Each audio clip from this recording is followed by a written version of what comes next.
Well. Hello, testing. I played around with the Rodecaster just a bit off stream, so I don't know if the volumes are really wacky. Let's see. If I turn this guy down, let's see. I'm gonna look at my OBS. Let's look at the little audio stuff. And then if I play with this, let's see what happens. Testing. Okay. I have discovered which one controls the music. Or I guess all the other audio outside of my microphone, which I'm assuming is a good thing. And then I just gotta adjust it until, let's see, let me look at the mixer thing.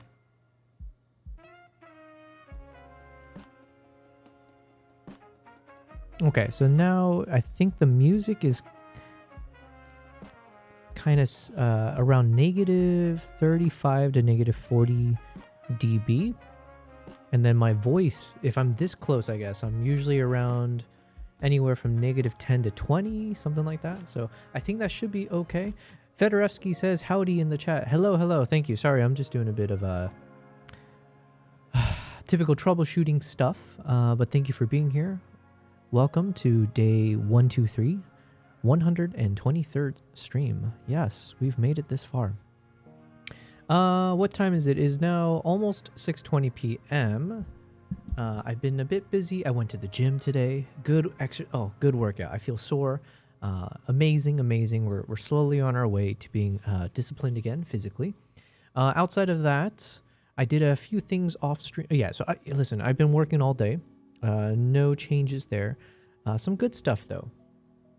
I'm trying to plan a trip to Norway. So shout out to Kavaitsu in the chat, who sent a bunch of information of like a dog sledding trip that I could do in Norway. Is it Norway or Finland? Ooh, hold on. Yeah, before I speak further, let me just double check. I could have sworn it was Norway. He was mentioning there's like this big dog sledding. Yeah, okay, Norway. There's this massive dog sledding competition that happens in mid-March or early March. Let's see if I can pronounce it correctly. Hold on.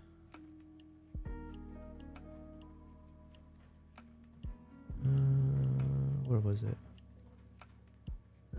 The Finnmark Slopet. So anyways, so he had sent a bunch of information that I need to double check and see. But potentially, if all the stars align, this could be a trip I organize to go end of Feb or beginning March.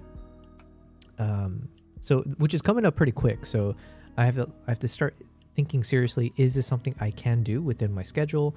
How serious am I about this concept? And then if so, I need to also start preparing everything, like the gear. I might try to see, can I test live streaming from there? What would that mean? Like, do I need to purchase a Starlink in Norway of all places?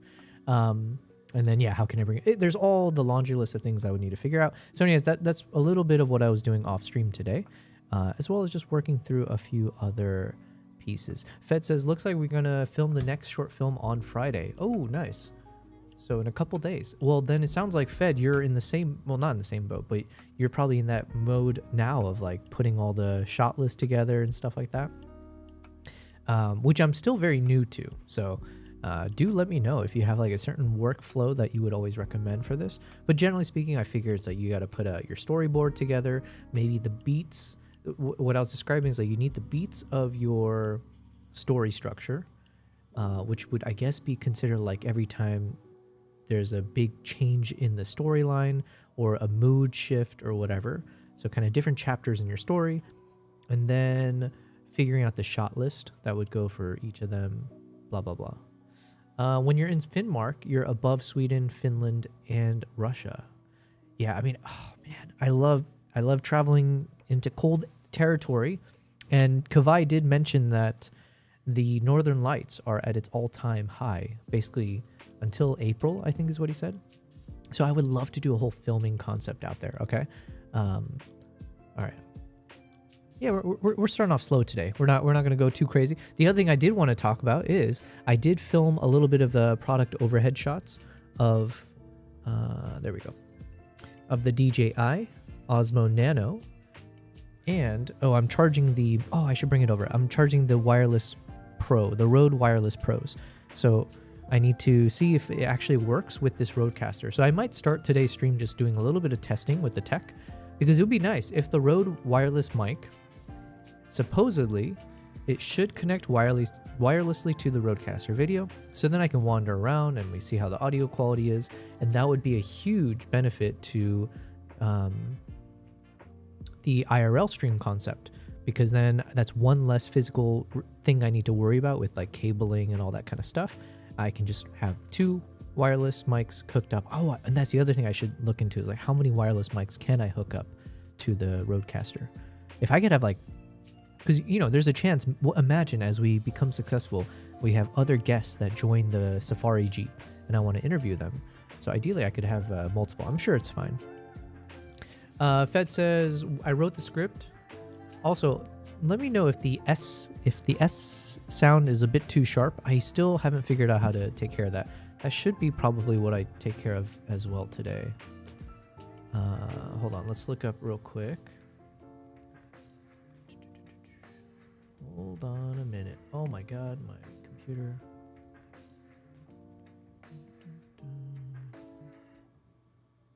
All right, here we go.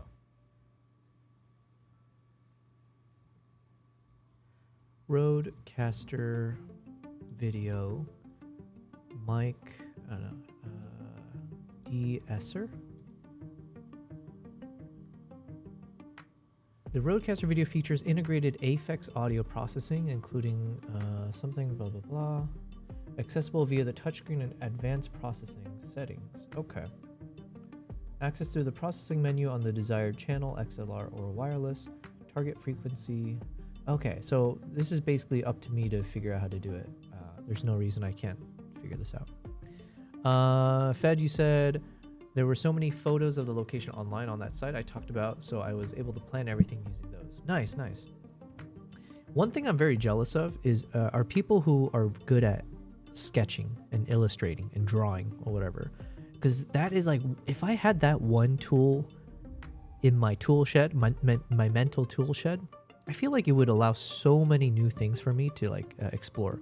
I remember seeing Bong Joon-ho, the director, and I saw some random video or something where they were describing how he storyboarded some of the scenes. And it's amazing because he literally would draw out scene by scene or shot by shot, the person coming up the stairs, and then he just knew how to draw everything. Obviously, it wasn't like painting or it wasn't like amazing, but it was like good enough that you clearly understand, like, oh, this is the human, here's like the staircase, here's like lights above. And he was just able to illustrate scene by scene what he's got in his vision, in his mind. And it's like, man, if I had that skill set, that'd be amazing. Yeah, anyways, because I'm imagining in your situation, Fed, it's like if you got all these photos, or generally speaking, the lay of the land, it'd be so nice to be able to draw out like a storyboard and just like scene by scene or shot by shot, wide angle, blah, blah, blah, walking in this direction, camera positioned over here. Yeah, anyways, okay, I'm going off on a little tangent, but very excited to see what you end up shooting. Do you know how long this short film is going to be, roughly?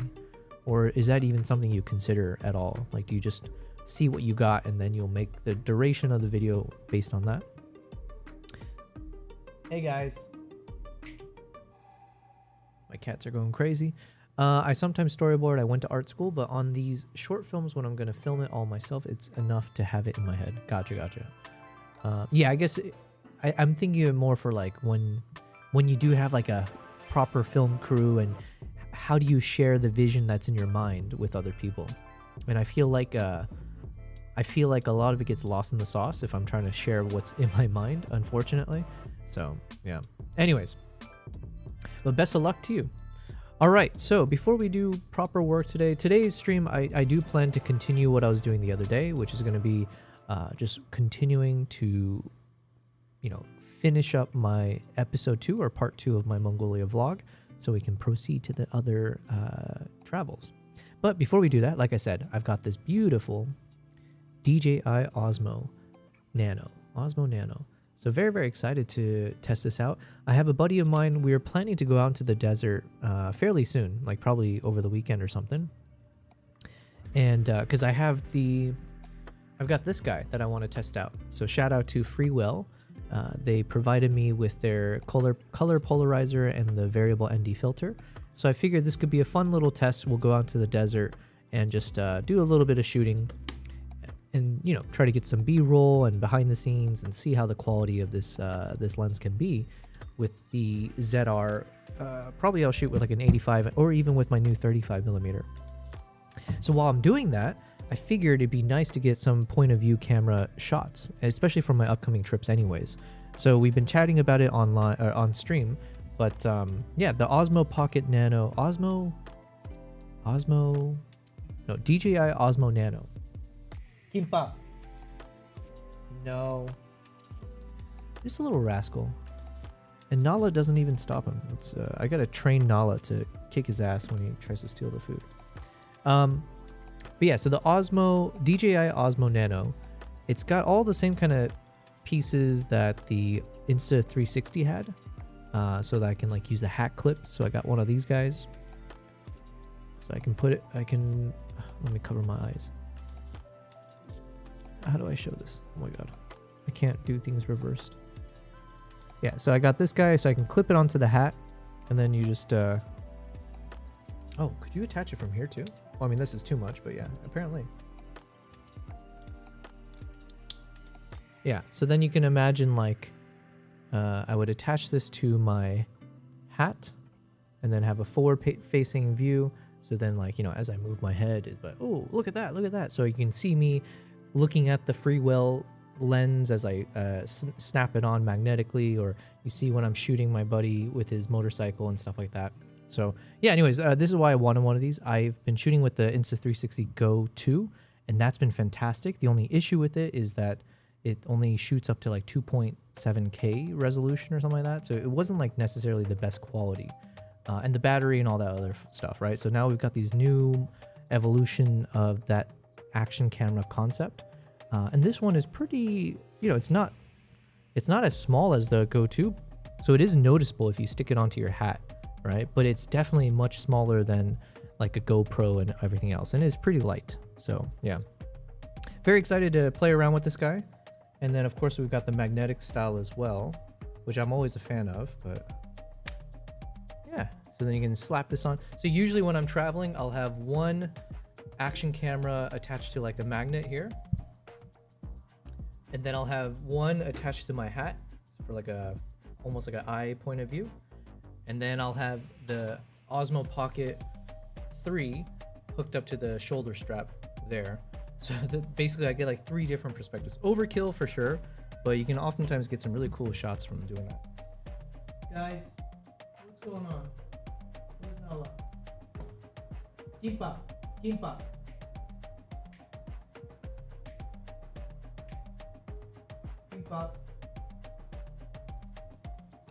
These guys, man, they're going crazy behind me.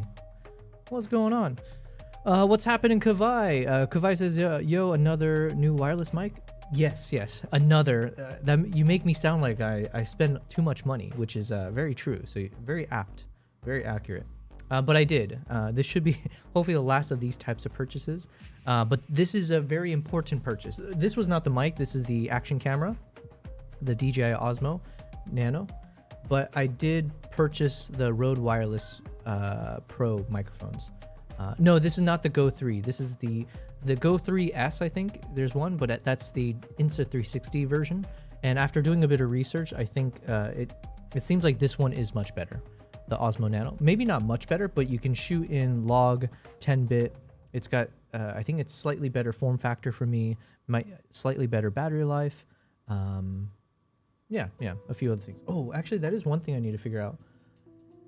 This one, I don't think. I wonder if I can stick an ND filter onto the front of this. I don't think I can, though. Let me see. Fed says, I just filmed the shots and edit it, so I don't have a plan on how long it will be beforehand. Fair enough. All right, hold on, let me see. Because this one also, it comes with a case.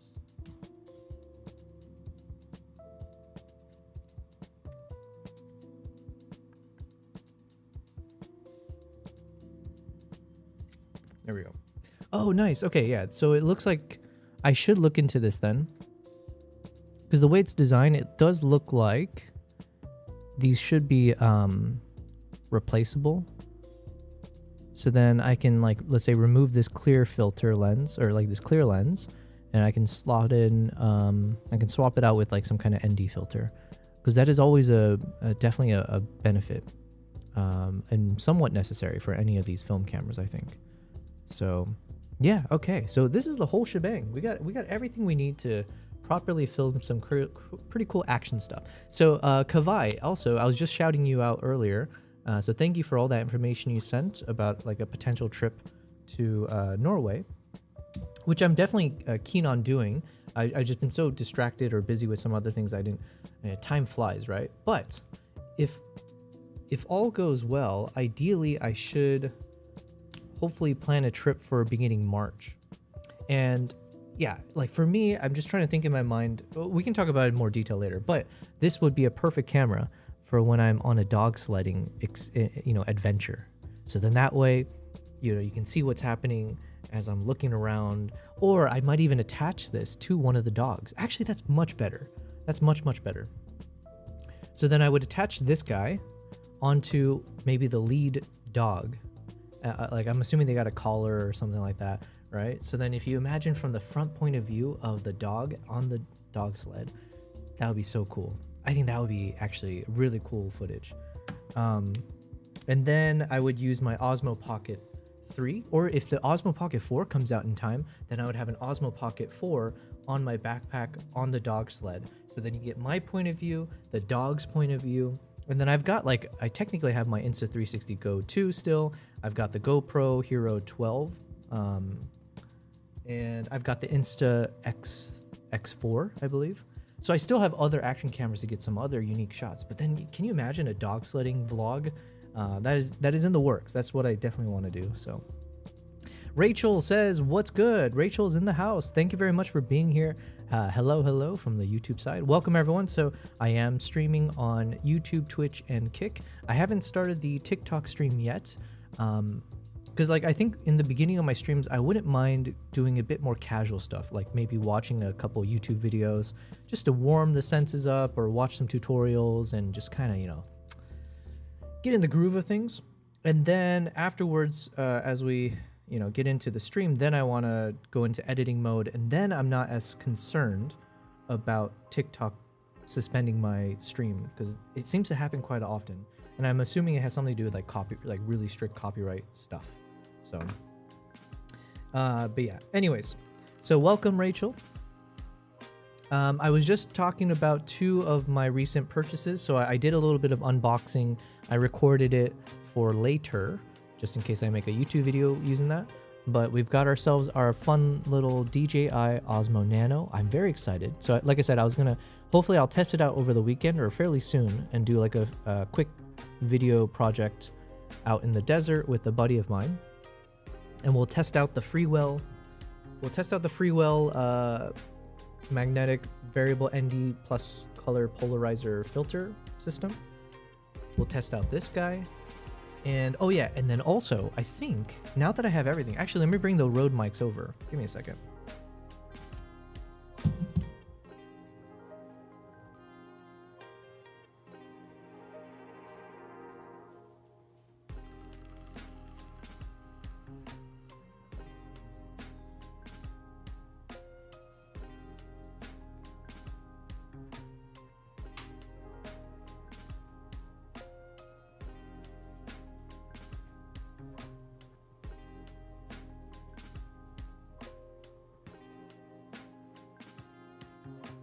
Here it is.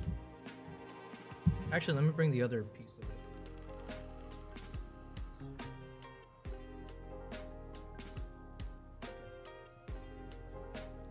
All right, my cats are not fighting. Actually, let's just give a quick little hello from the cat's perspective. We got Kimpop over there. It looks a bit dark. Oh, you know what? It's because I readjusted the light, so I might need to factor that in later. It looks okay, nice and moody. So Kimpop, after fighting with his sister, has calmed down, thank God. And I just brought Nala over because she was meowing at me. Yeah, do your thing. Show off. Kavai says, yes, for sure. This is a good idea. On top of a harness of the lead dog, for sure. All right. Well, like I said, a little premature because I know we were just chatting, but that is something I am taking seriously. I want to do a bit of research and see if I have the time and capacity to travel to Norway in the start of March. Because I was mentioning I might have a film project. It's still TBD, but I might have a film project in March. And as of now, if it goes through, I was told it might be like around the 16th of March or somewhere in the middle of March. So I just have to be a bit flexible and see what works. And then, yeah, we'll talk about that in a second. I just want to say hi to my cats. So they're all just chilling here. Let's come back. Hello, hello. Rachel says, nice, I have the case magnetic filters. I just got the Cine Bloom variable ND, still waiting to test that out. I've heard good things about the case. I've heard, what's the ones I've heard good things about? Case. The ones that I generally use are the Polar Pro variable ND filters. I love these guys. You know, it's like, I think, I don't know if they're one of the first, but it's definitely one of the first I heard of. Where they had a beautiful system of like magnetic, you know, just attaching the lens and just, you know, like twisting it and it's on there. And I love the lens caps that are magnetic because I absolutely despise the lens caps that come with all your standard lenses. It just always, it's like I struggle to clip it on, you scratch the lens or it just falls off. And then like imagine doing like an event and you have to be quiet and that thing clatters when it hits the ground and yeah. Anyways, so I'm a big fan of the Polar Pros. However, like I said, Freewell did reach out to me. I feel so flattered by that, obviously. But yeah, so Freewell reached out to me and asked if I'd be interested in testing out their latest lens. So they got this thing and they had another mist lens diffuser type system. So very kind of them to send it over to me. They literally had zero requirements at all. They were just like, do you want to test it? So how awesome is that? Do all companies do that? Is this like what it's like to be a YouTuber? But yeah, they just had zero requirements. They're just like, hey, if you want to test it out, let us know. But yeah, when I did the unboxing of it, it is really beautiful. They have such a nice design. Let's see if I can cover my eyes. And they've got this like lovely system here. And yeah, this one is a variable ND filter, plus it has a color polarizer built in as well. And I have one of the Polar Pro ND filter that is a combo of a color polarizer plus variable ND filter. But this one is an ND filter of 3 to 7 stops, I believe. At least that's the numbering I see here. Which is much, I think the one I have with the Polar Pros are 2 to 5, I think. So anyways, it's slightly different, so I'm curious how that will impact things. But yeah, everything about the way they design it is just so nice. So shout out to them. They definitely did a good job with the aesthetics. But obviously we care about quality more than aesthetics. So, but yeah, they got the adapter ring here. They got like the lid, like the magnetic, same thing. They got these like nice magnetic lens caps. And it's weird to say, but that's almost like a requirement for me for the ND filters I want to use. Because I hate the little clippy ones. You know, you got to squeeze and then attach it to the thing and let it go. I always get it wrong. I have the case magnetic filters. I just got these. Oh yeah, sorry, I read that. What is in the case? CPL NDs, and that's nice. Oh, you know what? Here, I can actually show you guys. Hold on, because I think I filmed it all. We're just gonna, you know what? Let's review some of the. All right, this is gonna be. I don't know if it's gonna be fun, but let's see if I can bring it up. Give me a second. Product overheads. Oh yeah, I have it right here. Perfect. And in the meantime,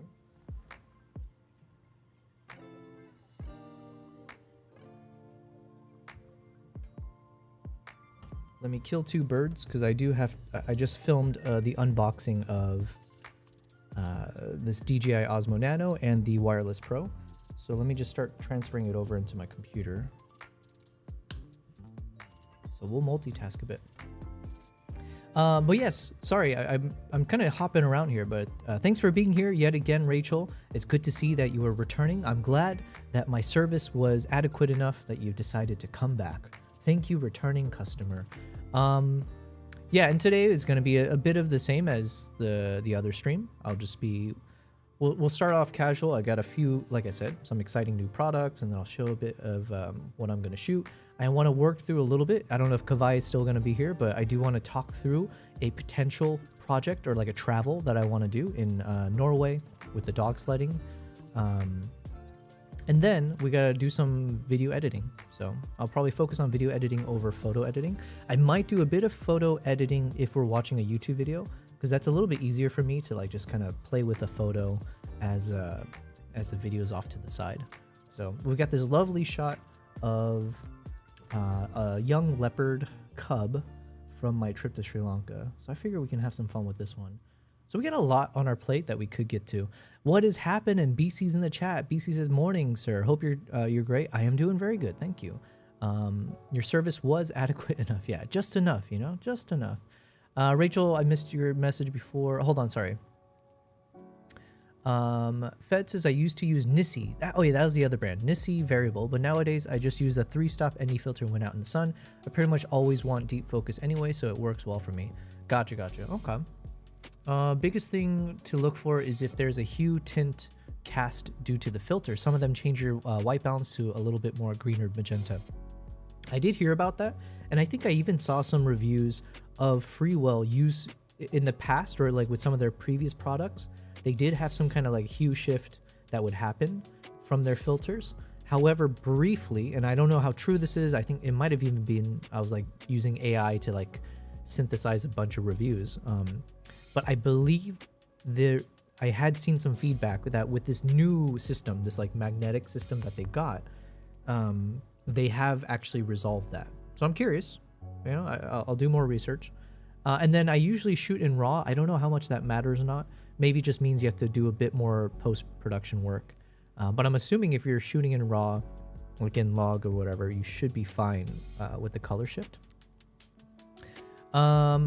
Hey, what's happening, King? King's in the chat. King says, Joe Bell, I thought you were unboxing the newly released Zeiss Atma. What the heck is a Atma? A-double-A-T-M-A. Zeiss Atma. No, Atma. The Zeiss Atma lens. Zeiss 9 new vintage inspired Atma T1.5 lenses. Wow, these things look gorgeous.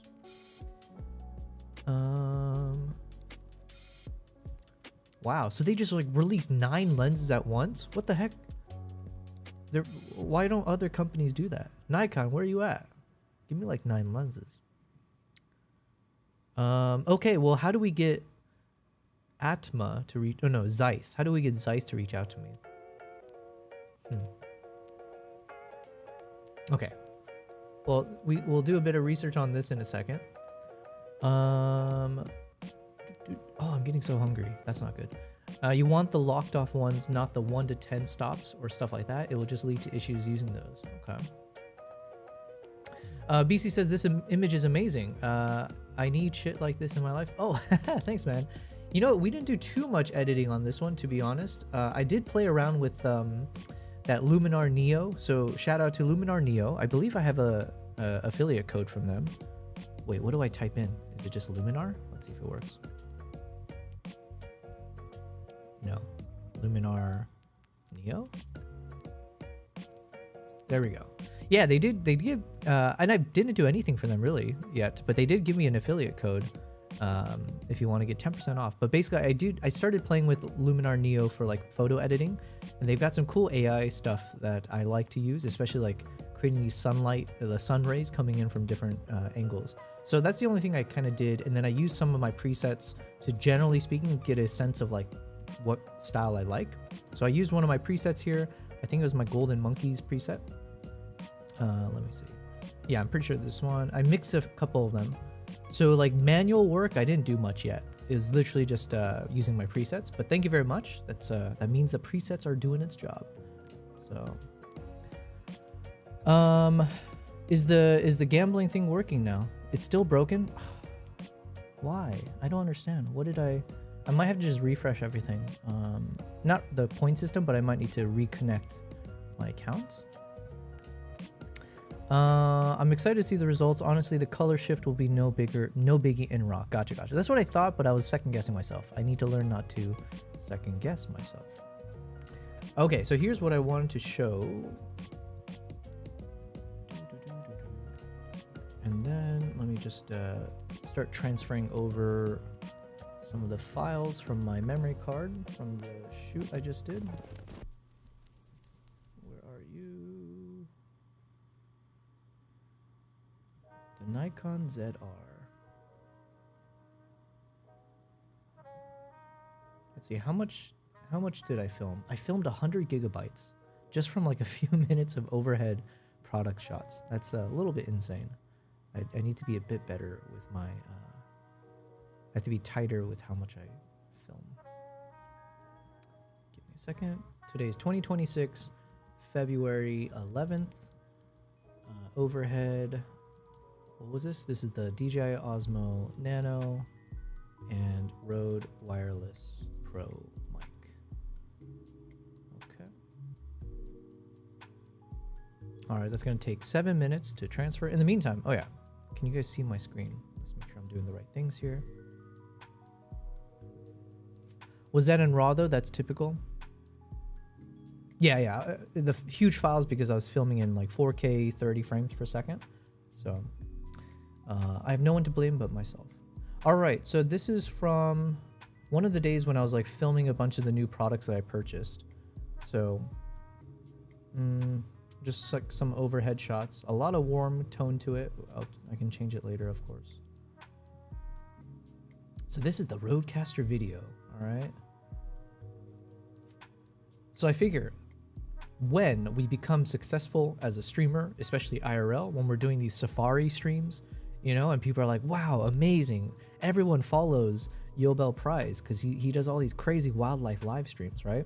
So when we get to that point, I figure I can also make a YouTube video being like, here's the kit that I use to actually do it. So then it'd be like, oh, well, here's this Rodecaster, blah, blah, blah. Or I might just do a proper Rodecaster video review. But the thing is, like, a lot of these products have been out for some time, so it's not timely in terms of like me doing a review for it. But I figure I just need to get into the practice of just filming all of the gear that I have, so then it becomes a bit more second nature for me, so I don't get uncomfortable or like camera shy figuring out how to do these things. Also, I'm testing out the Nikon ZR's product mode because it has like that product mode. So then it works pretty well whether I'm in camera or not. So like instead of focusing on my hand or my eyes, if you put it in product mode, it'll prioritize whatever's in front of you. Rachel says, or ProRes. I want the Rodecaster video so bad from someone who did live streams for conferences with the A10 Mini. This is such an upgrade. You know, yeah, I didn't realize. Well, listen, I did so much research. Shout out to ChatGPT, Claude AI, and Gemini, and then people in the chat, right? Cyronius, Maple Glades, and a few others. Swiss Army Cinema as well. Fed, I think you helped me out with this as well. But yeah, we had so many people. Elthing, shout out to Elthing, helping me figure out the different video switchers. Photo Elite, I haven't seen Photo Elite in a while, but he helped me out. But yeah, trying to figure out like what exactly is the right product if I want to. Ooh, okay, so this was an example where the focus did not go. I forget, was I in the product mode or was this in this might have just been the normal filming. So good to know. I missed the focus there.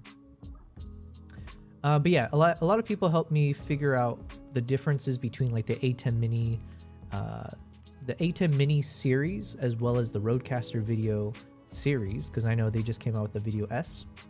And then there was a few other brands like the OC, GoStream, I think, and what other ones? There's a few others that we were just like bouncing around trying to see what's like the best quality. And the Rodecaster seemed to be the best one for audio mixing. So the way it was described is like ATEM Mini is like a video switcher with some audio capabilities built in, whereas the Rodecaster Video is an audio switcher with some video switching capabilities built in. And for my needs, where I'll be, you know, ideally at some point in a jungle, but like in safaris, on boats, just like out and about filming in moving vehicles, for me, having clean audio, especially audio that can be cleaned up during the live stream, is much more important than having like, you know, marginally better video quality. So marginally better audio quality is better for me than marginally better video quality. So BC says WE. We streaking, baby. Okay, sorry, the next line didn't show up. Nice. Well, thank you very much for being consistent. I appreciate all of you guys for that. So this was the Hollyland. So we got, okay, so now we've got all three of these. I think they're all kind of in the same category or maybe the same tier of competition. You've got this, oh, also I was testing out the Nikon ZR with the MED10 shotgun mic because I figured maybe if the audio sounds good, it could be nice like ASMR when I'm doing unboxing and just turn into like a YouTube short or even just like a video on its own. So we'll see. I want to play with everything. But yeah, now I have this Hollyland Lark Max 2. I've got the DJI Mic 2, and we've now finally got the Rode Wireless Pro mics. So I figure at one point, even for this upcoming project, I might just wear a hat with the DJI Nano on the hat clip. And then I saw one YouTuber do this and I thought it looked kind of fun. It's a bit funky, but on the side of your hat, I guess you can clip your microphone so it's pointing down towards your mouth. So instead of clipping it to your chest, so instead of it having it here, I guess wearing a hat, I would just have it clipped to the base of the hat. So it's just the mic is pointing towards my mouth. And it kind of looked cool. It was a bit stylish, a bit funky. But then imagine I can film myself and have 3 microphones lined up on my hat, like the lid of my hat. So that way I can do like a proper quality test, right? A comparison of all 3 and just see what works, what, you know, yeah, just do a comparison video. And it just looks wacky because I'll have 3 dead cats, those tiny little things, and the bulky, so you'd have the bulky Rode, where is it, this guy? So I'd have one of these bulky ass transmitters sticking onto my hat here. And then on the other side, or maybe next to it, I'd have the DJI Mic 2, which is also pretty bulky.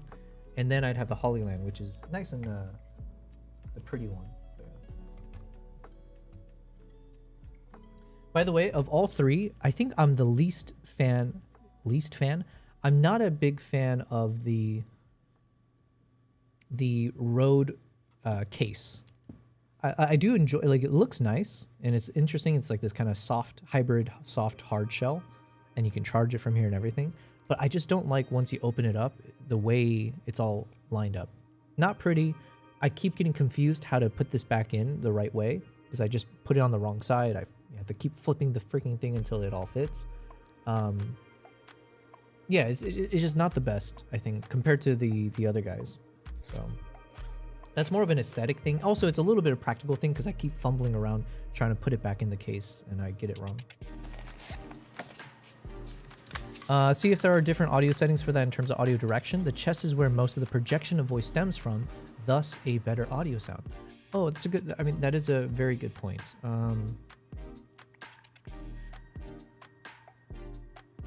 That's a good point. I think I can work around it though, because for me, I'm kind of saying for my needs, I'm not trying to, yes, because I'm not trying to do which one has the best quality in a vacuum, you know, like perfect scenario. I'm trying to think of like if I'm doing a run and gun shoot, you know, and having a mic on my chest doesn't work because I've got a camera strap and it's going to bump against it, which has happened in the past, right? Like whether I'm wearing a dual camera strap or I have a sling bag, and the moment that sling bag has a strap that bumps up against the mic, that obviously would not be good. So for my types of needs, Like, I think putting on the hat could be useful. I've never done it before, but to do that could be very useful. And to me, it's, again, not trying to say, it's more just if all else equal, if they're all clipped to the same location, then it's just a comparison of like which one does the best there. I imagine if one does best on the hat clip, the same logic should apply once you put it near your chest, I guess. I don't know. What do I know, you know? Anyway, so this is the Hollyland. It's definitely the sleekest of them. But given its thin profile, I guess one could argue maybe they sacrificed, like, in order for the minimalist look, they had to sacrifice in the performance or the quality of the audio capture. I guess one could make that argument. I don't know. We're going to test it out. Oh, wait, here we go. So, Rachel, you were asking about the Freewell. I'm sorry it took this long, but here's the unboxing of the Freewell. This is what this is what they provided to me. So again, shout out to Freewell. Wait, do I have an affiliate link from them? I should double check. They might have given me something, but I don't know if I set it up if I did get it. Okay, it's too premature for me to have it. Okay, I'll look to see if they give me a discount or something. That'd be cool. In the meantime, this is what we're dealing with. All right, let's speed this up. Hold on. So they gave me the hybrid. It's called the hybrid variable ND / color polarizer 3 to 7 stop. And I think the, what do you call it? The base unit, they gave me an 82 millimeter thread size. However, they also gave me an adapter for I think a 77 millimeter, because usually my lenses are either 77 or 82 for the most part. So that was nice of them so that I can swap around with some of my lenses. And like I mentioned, they gave me this additional diffusion snow mist 1/4 filter. So I don't actually know what that's used for, but you know, we'll play around with it. Here it is. So the 77 millimeter base, and then the hybrid.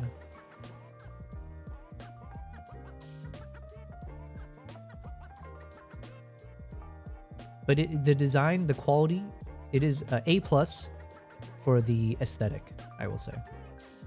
Actually, no. Hold on a second. Yeah, A+ for like the packaging of it. Like once you see it in the leather casing. One thing I need to get used to is I'm not sure yet if I like that it's got this. You know, you see like what you have to. What do you call this? You can see this little screw here, and that's what you have to twist to shift around the lens. I kind of gotten used to the Polar Pro variable ND filters where it's just very minimalist. Nothing protrudes out, so it's just the lens, the circular, you know, structure, and then you just twist it. Whereas this one, you have the thing that protrudes. And so the question becomes like, does this ever become an obstruction somehow? I have no idea. I doubt it, but yeah. But yeah, look at this beautiful packaging. Rachel says an adapter is nice. Yeah. 100%.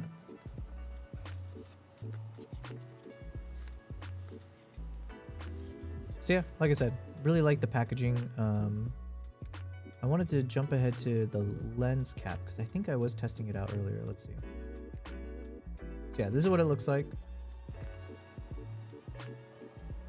So it's got a built-in color polarizer plus the 3 to 7 stop.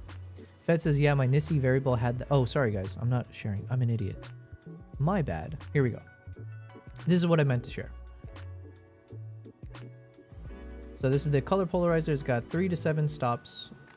And then here's that front lid. And I didn't realize, I think at the time, but this lid comes off nicely. It's all magnetic. Yeah, Rachel says, can't see the window you're on. Yeah. Professional streamer, as they say.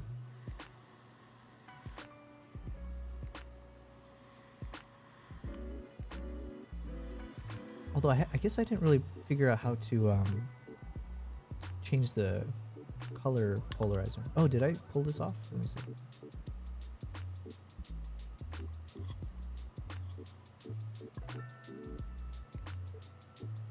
Yeah, so that's the front lid.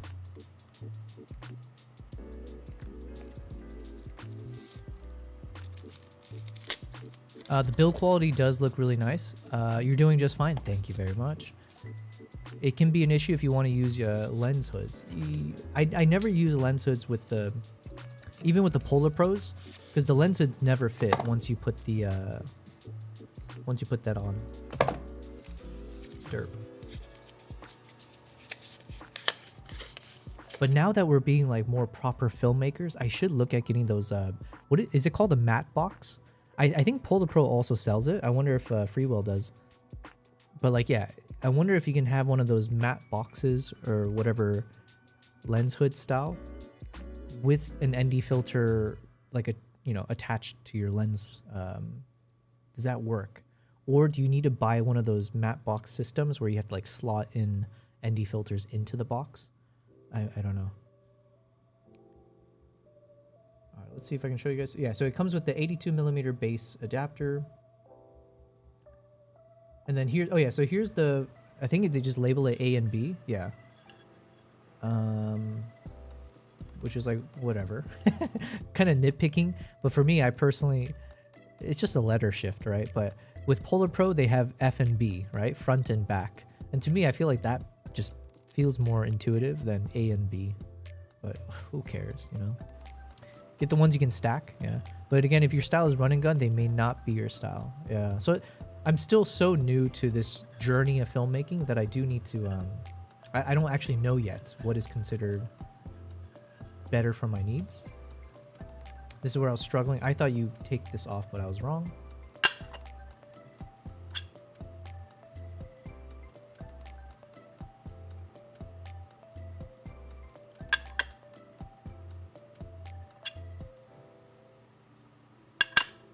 It's nice. It feels very nice. It does feel like the moment it snaps together, it's got a clean feel to it. And then, yeah, obviously resistance on the other side. And it's cool. They attached a little ring. What do you call it? Just a little carry, a way to like carry around the thing. It's nice.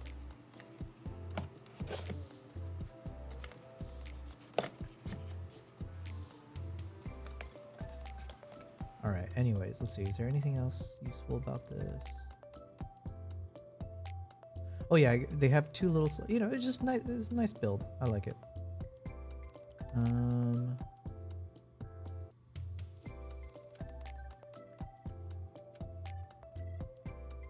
Okay, what else? What else we got? I've worked with, oh, sorry. The only Polar Pro I have are those tiny magnetic ones for the DJI Osmo. From what I remember, they're really good, but it's been a while. I really like the Polar Pros. It's just they're so expensive. This is back when I had a salary job, you know, back when I made good money. So then at that time, I was like, yeah, why not? Let's get the Polar Pros. Nowadays, obviously, I'm more conscious of the price tag. The only Polar Pro I have are those tiny ones. From what I remember, they're really good, but it's been a while. I don't think there were any temperature or tint issues. Yeah, I guess I was too new to it to really pay attention to that at all, or even think about it. I've worked with matte boxes, and they can really be a pain if you need to swap lenses or if your lens extends with you with your zoom. Yeah, so for my needs, most likely I won't need to use it for like the travel vlogging stuff. But once I get into like proper film, like I've met a few filmmakers out in Dubai, and I would like to do more projects like that. Or like work with these guys on like studio sets, stuff like that. So there, I think I should get used to the matte box. I also need to get used to using a gimbal, because I have one of those, I think like DJI RS4 Pro. I have yet to use it. I brought it with me for the Chimpanzee Island project. I just never ended up needing to use it. I just went with a handheld. So here we got the Pyro H. Man, the battery life on the battery I bought for this, it's like fantastic. So I can't believe I think I bought 5 batteries thinking I needed it just in case, and I'm realizing now it was definitely overkill. That one battery should last me like an entire filming, I think like on a full day of Safari streaming.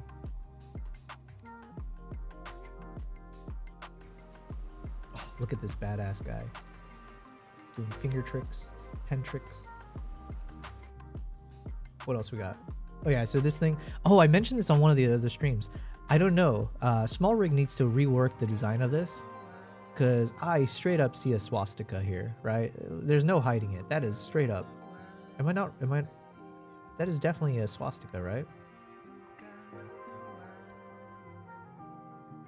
Well, I guess technically not. Okay. I guess I don't know my swastika. But it has a general look and feel of it, is what I'm saying. I would remember if there were issues since that old Osmo shoots only 8-bit, so not as easy to fix in post. Gotcha. Even those tiny ones for the Osmo were very expensive. I bought a couple of sets they had, but even buying those sets, they were very expensive. Yeah, like if you imagine Polar Pro is working with the likes of Peter McKinnon and all these other big names where it's like, you know, it's like they're always collabing with these big guys. I can only imagine that means they're, you know, they can put a premium on it. That's crazy, says Rachel. I'm sure I got some kind of discount buying in sets, but yeah, still stupid high prices. There were no other options really. That's a that's a swastika. Yeah, man. What the heck, small rig? Care to explain yourself? But yeah, I did buy this thing. So like I said, it charges up to 4 batteries at once. So I figured this is what I need because so I'll have one attached to the transmitter and the receiver. Or maybe if it's possible, maybe I'll use a USB-C connect to charge one of them, maybe the receiver close to the Rodecaster. But then for my handheld, when I'm on a Safari, I think I'll just have the battery stacked to the transmitter on top of my camera, like on the hot shoe mount. Yeah, so this guy I would then hook up, I guess similar to what I got here. So imagine if this was my Nikon ZR and I had a 400mm lens, I would probably end up shooting similar to this, where I would have the Pyro H transmitter here with a thick battery, and then for the most part it's not going to be too heavy anyways, because I'll usually be resting the camera on a beanbag. Yeah, most likely a beanbag. Maybe I'll have a gimbal for it. I doubt it. Once you're on the Jeep, you just want quick access. So then, yeah, this should be my go-to setup, right? ZR 400, and then the transmitter. This way, there should be no cable sticking out of the camera. It should just be going into itself. And then the Rodecaster will have the Pyro receiver hooked up to it outside the case, I think, in a backpack through an HDMI. And then maybe, I think I should be able to charge these guys with a USB-C cable. So if I just have it charged with that way I don't have to have this big brick heating up inside the backpack, I think. So anyways, that's the current thoughts. We'll figure it out.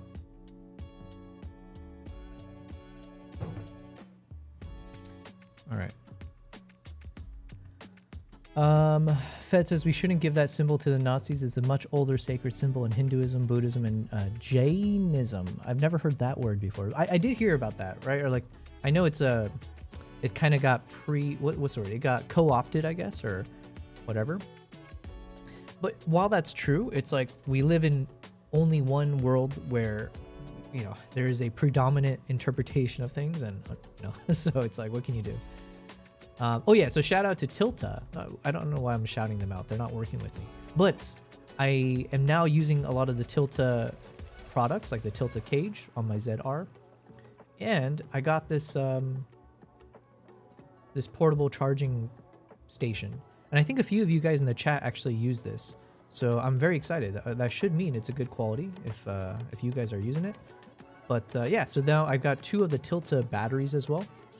And you can charge it directly with a USB-C, which is kind of insane. I guess I never thought of batteries being able to do that. But yeah, so this is going to be useful for my trip, I think. I do like the color, like the charging colors and all that. What else do I buy? Oh yeah, and this is the 35mm. Oh, such a beautiful lens.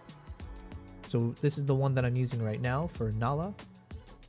Boom, boom. Oh, let's not hide Nala. How dare I? So we got our 35mm stacked up here. Tilta will start working with you once you call Small Rig out on that swastika design. Yeah. I can't believe it. How did no one... That is, I feel like... Well, I don't know if Small Rig... To me, it's like if you're making...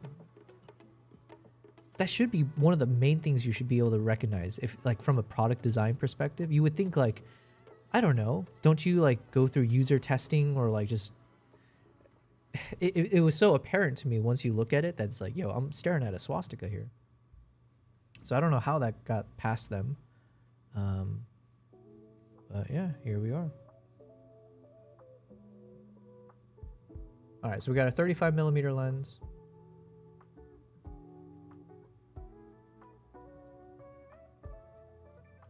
This is that base ring. Let me see.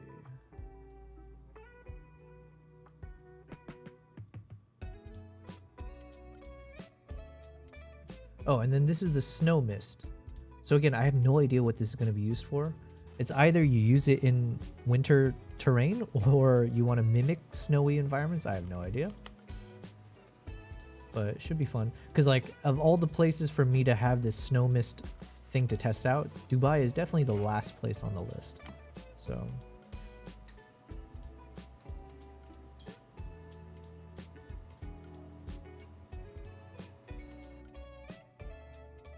Alright, is that it? Okay, that's basically it. So, thank you guys for letting me entertain you with just a bunch of overhead shots of new products that I spent a lot of money on. Hold on a second. Let's go explore Polar Pro real quick. I swear they've had some really cool new products that I'm curious about.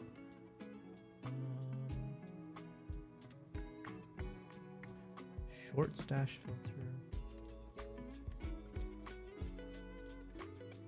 Oh my god. Dude, how come Peter McKinnon has like some of the cool, he gets, I'm so jealous. I would love to work with him because he just has like, he has such a good eye for design to begin with. Obviously he's very talented, but like, man, look at the kind of products he gets to collab on. This looks beautiful. Mag flip. I was trying to look for like if they have a matte box. Oh yeah, here we go. Matte box. Oh, nice. So yeah, they do have one of these guys where you can use your variable ND filter, I think. I'm assuming. Oh, no. This is one of those drop-in filters, maybe. Man, these things look intense.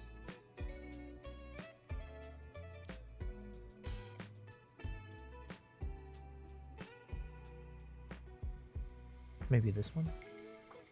Recon matte box. It's a hybrid VND matte box that allows you to shoot low profile with the filter only and then attach the hood or stage 2 filters when needed. So would this be an example of one that I might want to use? Where it's like you can shoot with your typical variable ND filter and then slap this guy on top maybe?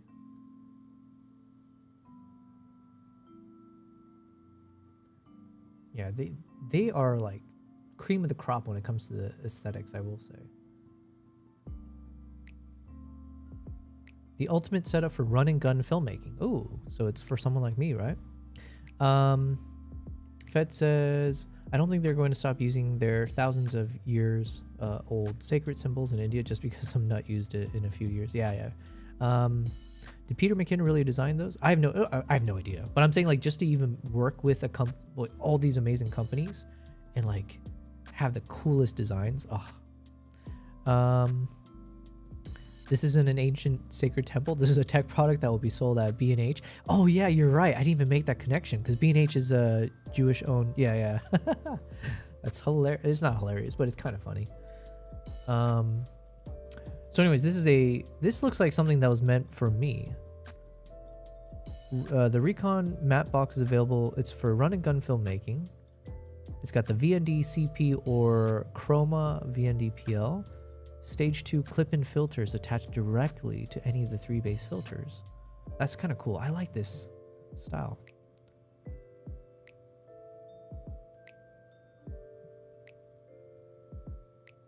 Man. I've never seen this style of clipping this on.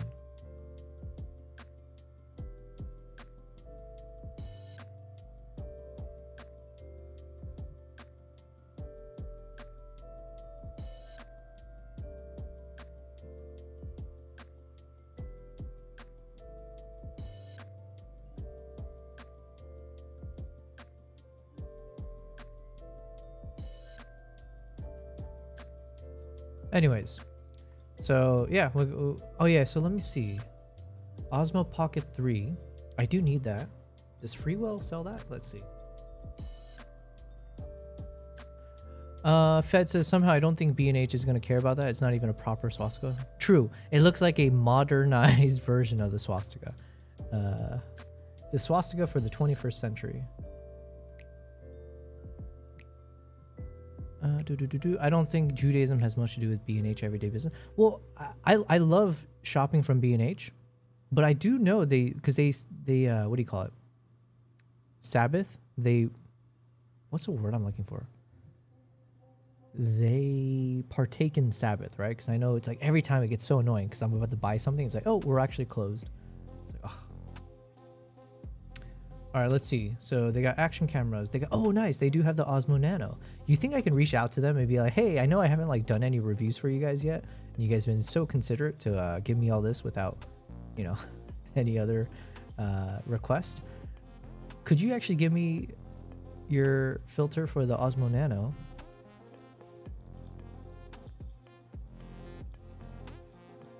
Because that is pretty pricey. The Osmo Nano Mega Filter Kit. Damn.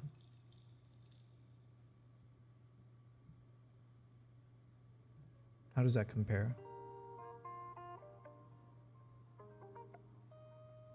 So they've got the Osmo Pocket 3, GoPro Mavic 4, Mini 4 Pro. So I have my Osmo Pocket 3, but I already have some ND filters for that guy.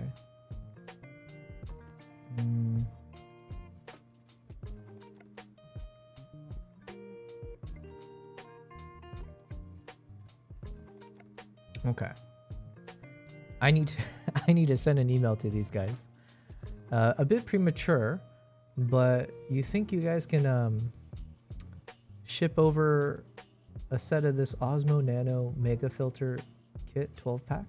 But okay, now we can get to the next topic. Because now it's like, well, I will also tell them where I would use this filter, which is obviously in the desert and like in Dubai, but it's also, hopefully, I can go on this trip to Norway. So I need to think through that project as well. Hello, Mindful's in the chat. You can't do business on Sabbath? Yeah, tell me about it. Already have the Yobo fam in the house. Sweet. Yes. Welcome. Enjoy today's stream. I haven't started any proper work yet. Just doing a little bit of just having some fun. Shomer Shabbat. Small Rig has some really well-priced filter kits for all the DJI and GoPro action cameras. I don't roll on Sabbath. Oh, is that from The Big Lebowski? I need to rewatch that. You know what show I started rewatching? Actually, I say rewatching, but I think I only got through 2 seasons of it. I didn't know they made more. What is it? Fargo.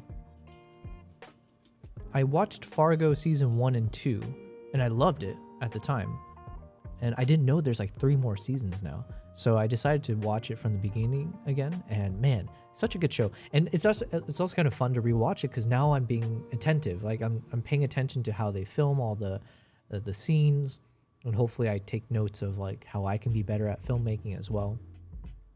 But yeah, so anyways, randomly, that is what I want to watch or rewatch now. Fargo, the movie is awesome. Yeah, the movie was great too, for sure. But I love TV shows, especially if it's like 5 freaking seasons. That just gives me a lot of content to put on in the background. Okay. Sorry, we got quite distracted, but I did want to talk through upcoming trip to, if I can do a trip to Norway. So let's just get back. You know what? Yeah, we can just chill for a second. Let me see here. Totally Midwest Minnesota and Wisconsin vibe. I like a couple of the seasons of the show, but the movie is much better.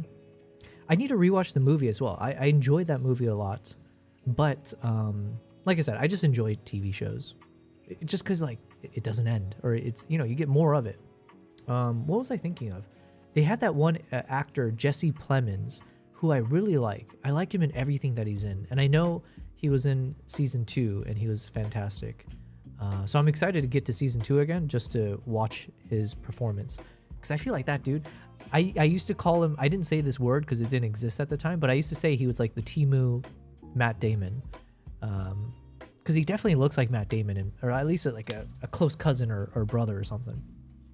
But you know what? That's an insult to Jesse Plemons, because I do feel like I might think Jesse Plemons might be a better actor than Matt Damon, or he might have more what's the word, range as an actor. I feel like some of the roles I've seen Jesse Plemons, I haven't seen him in a lot of stuff, but he can play some of the craziest, most like bone-chilling kind of very memorable characters, right? Wasn't he in Breaking Bad? Oh man, yeah, he was. Yeah, he was. Yeah, so everything he does, I feel like he's so good at it. So Fargo was one of the first VHS tapes I bought that was in widescreen. Oh, nice. Oh man, should I just watch it tonight? We'll see. Okay, so my thought process right now is, so shout out to Kavai in the chat. So Kavaitsu, I think I had mentioned before, and I know we chatted with some of you guys some of you Nordic people in the chat. Fedoreski, I think Elthing was another one. But I was talking about some upcoming trips and like what could I consider as interesting stories that I can turn into a film project. So as we now are into 2026, my goal is to start traveling again as much as possible, mixing in with like being at home and doing live streams from home and all the other stuff that I've been doing. And as part of that, one of the things I mentioned was I would love to do a 2-part series. I say 2-part series. I want to do a story of, how do you say this? I need to talk to ChatGPT. I want to make a film project talking about the reindeer people, the reindeer tribe, which sounds weird, but like the reindeer tribe that exists in Mongolia, because I've always wanted to go there. Because I've been to Mongolia now 3 times. And that was one on the list of like, I want to go spend time with the people that actually literally ride reindeer and it's part of their, way of life. And then from you guys, from chatting about it with you guys in the chat, you guys let me know that there's actually a reindeer tribe in the Nordic regions. And I think Norway is one of the areas where you can actually visit them. So that kind of started clicking in my mind of like, I would love to do a documentary film or a short film, right? For my YouTube channel and all that, but showing a dive into both of these tribes, let's say. And really it's just kind of showing the similarities and the differences, right? So the comparing, like contrast. But I guess the key takeaway is also showing the universal nature of humankind, right? So even though you guys are separated by continent, by like culture and everything, yet the thing that connects you guys is that you literally domesticated reindeers for your day-to-day stuff, and then trying to show like a connective tissue between the two cultures. So I think that'd be really fun to film, especially like in the winter environments or like whatever environments out in like remote locations. So that is something I do want to do, and I'm currently trying to figure out, can I map a storyboard and figure this out properly, so maybe I can pitch it for like funding and like turn it into like a proper thing where it's not just me spending my money as much as I do, but hopefully I can get some companies on board or figure this out. And then separately, I think Kavai was the one who mentioned the dog sledding that exists, and that was like another really cool concept that I wanted to film. So for me, I'm like fascinated by any convergence point of animals and people and like the culture that exists, right? So nature and people, how it clashes. So that's why I did that short film of the chimpanzees. So that's a story of, humans, civilization, and encroaching into, let's say, wildlife territory and how it impacts chimpanzees, and then showing the conflict that exists. But then now this sanctuary, this island, is this convergence point of these caregivers who are trying to bridge the gap and find coexistence, right? So I like those kind of stories. In Dubai, we have the falcons. In Mongolia, the eagle hunters. So those are the kinds of stories I would love to paint a light on, or at the very least, turn into my own travel vlogs. So the dog sledding is no different, because to me, it's like I know nothing about dog sledding, Like I don't know the history of it. I don't know anything about it. I don't know if it's considered like a positive or a negative thing. Just my assumption is that this was something that was part of a way of life as well, for transportation in like these really crazy terrains, and like harsh for survival and all that. So anyways, I think that'd be really fun if I can film an experience with the dog sledding and treat it as also like an interview and get to know about the history of it, how it started, why it's still here. Yeah, that kind of stuff. So anyways, shout out to Kavai. You sent me a number of different potential tours that I could do with some companies. So now I just got to figure out everything from like pricing, logistics, timing.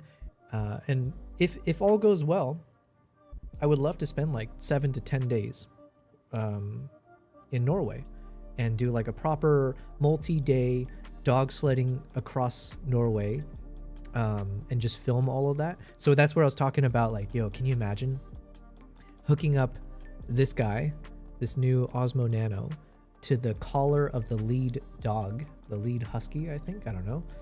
And so then you get like the point of view of the dogs when they're like racing forward. And then I had all the other action cameras and my own camera, obviously, to film other perspectives. But yeah, I think something like that would be really cool. And then Kavai mentioned that there's like some champion dog sledder that maybe I can reach out to them and see if like if this guy would be open to me interviewing him. And then he's competing in this race that's happening in the beginning of March. So then if I tie that up, where after I do the interview, if I can actually attend the event and actually film the dog sledding competition, and can you imagine if that guy wins and I got to interview him, and then the ending of the short film gets to show him doing the racing and then winning. I don't know. There's like a nice, there's a nice concept there if I can, pull it off.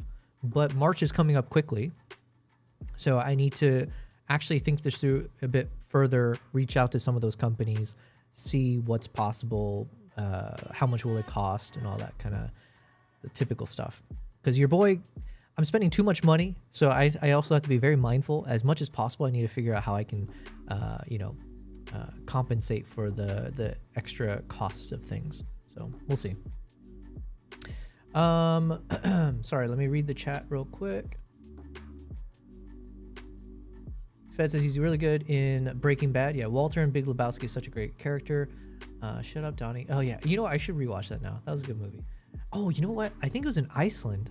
I think I did a trip to Iceland and they had a bar that was based off of the Big Lebowski. Like you walk in and I think they recreated the whole set of like the bowling alley or something like that. I forget what it was, but I'm pretty sure it's like a Big Lebowski bar. Imagine the stress, yeah. Kavai says, yep, Sami people of Norway and Lapland are probably very similar to Mongolian tribes. Cool idea to connect them. Yeah. And Kavai, thanks for what you had sent me, but I think the company you had sent me is a bit more on the touristic side. It's like a one day, like, check it out, eat at a restaurant type thing. Whereas like, I think I need to look for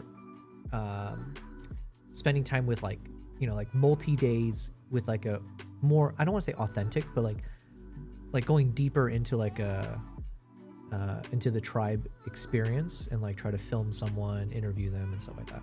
So I need to do some more research there.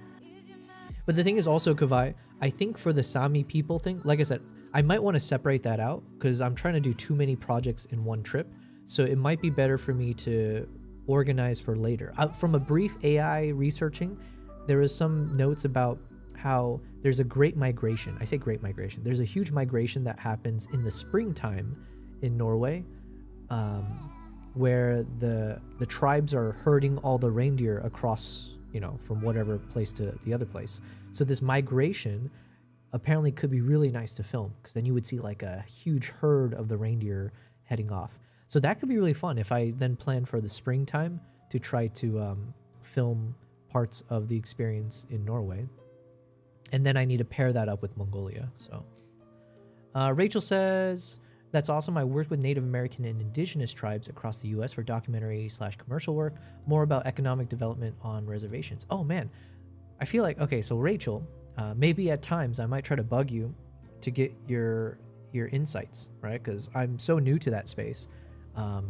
there's probably a lot of things I need to be smarter about in terms of logistics, preparation. But yeah, I'll pick your guys' brains. Currently editing a video on one right now. Nice. Are you able to share it? Or I guess you're editing it now anyways. Cam Mackey has an upcoming film from his reservation. I saw some clips in him talking about filming yesterday. I like that guy, Cam Mackey. I think actually he might be one of the YouTubers who like donated to me after I made my short film. So I think they found me because of the Nikon ZR, the buzz and the hype. And so since I had made one of those videos in the beginning, I think they stumbled upon the video, and then they actually, I think he was one of them that like subscribed or like, you know, donated money on my stream. So it was like really cool, because then I think some of you guys in the chat were like, yo, this guy's like a legit YouTuber. Like, and I was, so it was very humbling but flattering that that they showed some love. But yeah, I saw Cam Mackey posted something on YouTube recently where he did like a Ask Me Anything. I find him very insightful. So he's definitely one of those that I need to keep watching his content to learn how to be better at like YouTube and filmmaking. Fed says, cool. Are you putting it on YouTube, or is there a place we can see it when it's finished? Oh yeah, to Rachel, yeah. Kavai says, my teacher Harold Tunheim will probably win this year's race too. Is that the guy that you told me I can maybe potentially interview? Fed says, yeah, the spring migration happens everywhere, Norway, Finland, etc. Yes, around April, May, reindeer migration over huge areas, a lot of relevant themes to go into there. Lots of politics and news is into play. Oh, and then the other thing maybe we could test out is, could I actually do a live stream from Norway? Because it sounds like the Starlink is available in Norway. So then the question becomes like, can I purchase a unit from there? Or if I can get one of you guys who lives there, and obviously I'll pay for it, but like if you guys can purchase one, I wonder if I could, or if you guys want to join me, that's the other thing, is if we can do a test with the Starlink and like all the kit that I have here to do a quick little pilot to see how stable a live stream can be. Because can you imagine doing a live stream from a dog sled? Like, to me, that just would be another level, right? We would have to like hook up proper cameras, and that one I might have to use like an Osmo Pocket or whatever, something more lightweight. But if we can rig up a Nikon ZR to the dog sled, and then I don't know, there could be some really cool things there, and do a live stream as we're cross-country trip for 4 days, 5 days to get to wherever destination on the freaking dog sled, and then live streaming parts of it. I feel like that would be super cool. And it's not even just like a hypothetical, like we can actually do this. Like that is literally what I've been preparing for. That's what I've been researching. That's why I'm live streaming now, is to get to that point. So we can actually do that. You know what I mean? Rachel says, 100% always feel free to ask questions. Unfortunately, can't share due to NDA, and I'll try to find one that's been published. No worries. Yeah, I figured as much, but no, thank you very much. Cam is down to earth, just living the dream in camera gear heaven and filming what he wants. That is dope.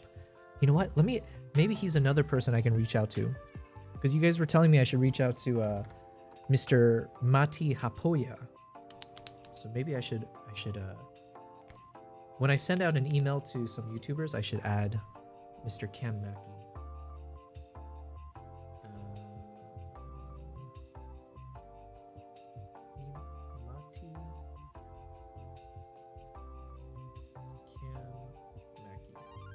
Because like I said, unless my memory is really bad, I'm pretty sure he was one of those YouTubers that showed me some love for that one short film. Kavai says that would be amazing. Yes, I agree. So anyways, so that's what's on my docket right now, is trying to see if this actually can work out. Because I do have one potential barrier. Barrier is the wrong word. I have one potential issue, which is I can't speak much on it because, like Rachel, there's an NDA involved. But basically, there might be a project that I'll be a part of that could conflict timing-wise with this trip. And it's still TBD if the project's a green light or what my role will be in it and all that fun stuff. But if it does proceed, they had given some timelines of like potential what targeting, which would mean I could do the trip to Norway in the beginning of March. And I think Kavai, you mentioned there's like an actual, the racing happens like March, what did you say? Like March 12? No, like March 6th to the 14th or something like that, right? It's like a multi-day dog sledding event. So like if I were to stay for the entirety of that event, if all the logistics line up and it's possible, that would mean I basically have I have a tight window of one project ending or my trip ending and then preparing for another project. So those are the only key things I also need, not the only things, that's one of the key things I need to kind of monitor, and hopefully I'll get more updates soon. In addition to trying to figure out what is the costing of all of this, because traveling is not cheap, as everyone knows. So I just need to figure this out. But I really do want to make this happen because I haven't traveled in a long time, or like on one of my travel kind of vlogging adventures, if you will. And especially I haven't done a travel adventure vlog concept in a while, since I've learned a lot more about filmmaking. So I feel much more confident. I feel much more comfortable in front of the camera. I finally have gear that can also make it easier for me to film in front of the camera, right? Like with the ZR, stuff like that. So I've been wanting to start traveling again. But yeah, I haven't had anything up to date to plan for.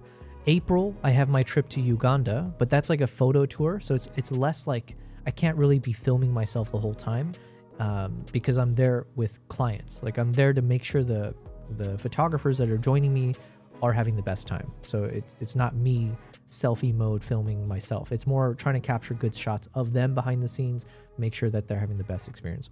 Plus I've been to Uganda so many times that like another vlog that I make in Uganda doesn't hit as hard unless I go to new locations, right? So yeah, if I could get this Norway trip and do like a dog sledding adventure, I feel like that would be a cool first quarter travel that I can plan for. And then I've got my Uganda workshop. I might have some film project, as I mentioned. And then for second quarter, as we hit like May, June, summertime, that's when hopefully I should be able to do our wildlife IRL live stream. So then I would be targeting places like, Kenya, South Africa, Tanzania, Zimbabwe, and seeing if I can work with certain lodges where, yeah, we rig up the Jeep, we head out there, and we're straight up doing live streams from the wild. So that's like, I'm basically just sharing with you guys my entire, like, here's my ambitions for the coming months. And it's a lot of moving parts. It's a lot of ifs. And there's no guarantees that any of this will be successful or whatever, or fruitful. But in a perfect scenario, this means we can start actually being a very unique type of live streamer that fits my brand. It's what I'm passionate about to begin with, and it can then lead to more partnerships with different companies to keep this going. So yeah, those are the ambitions. Just quick little conversation mode. Kavai said it's March 5th to the 12th. Gotcha. Yeah. So it's like a really long trip. So then what would happen is, like, let's say from March, or maybe like the end of Feb, and I have to keep remembering, I guess Feb is a shorter month, right? So like whatever, 28th of Feb or whatever. Late Feb, maybe I do one of those tours that you sent me, Kavai. So maybe I'll reach out to them, see if they can, maybe we can negotiate on pricing. Cheapen the price a bit for me, please.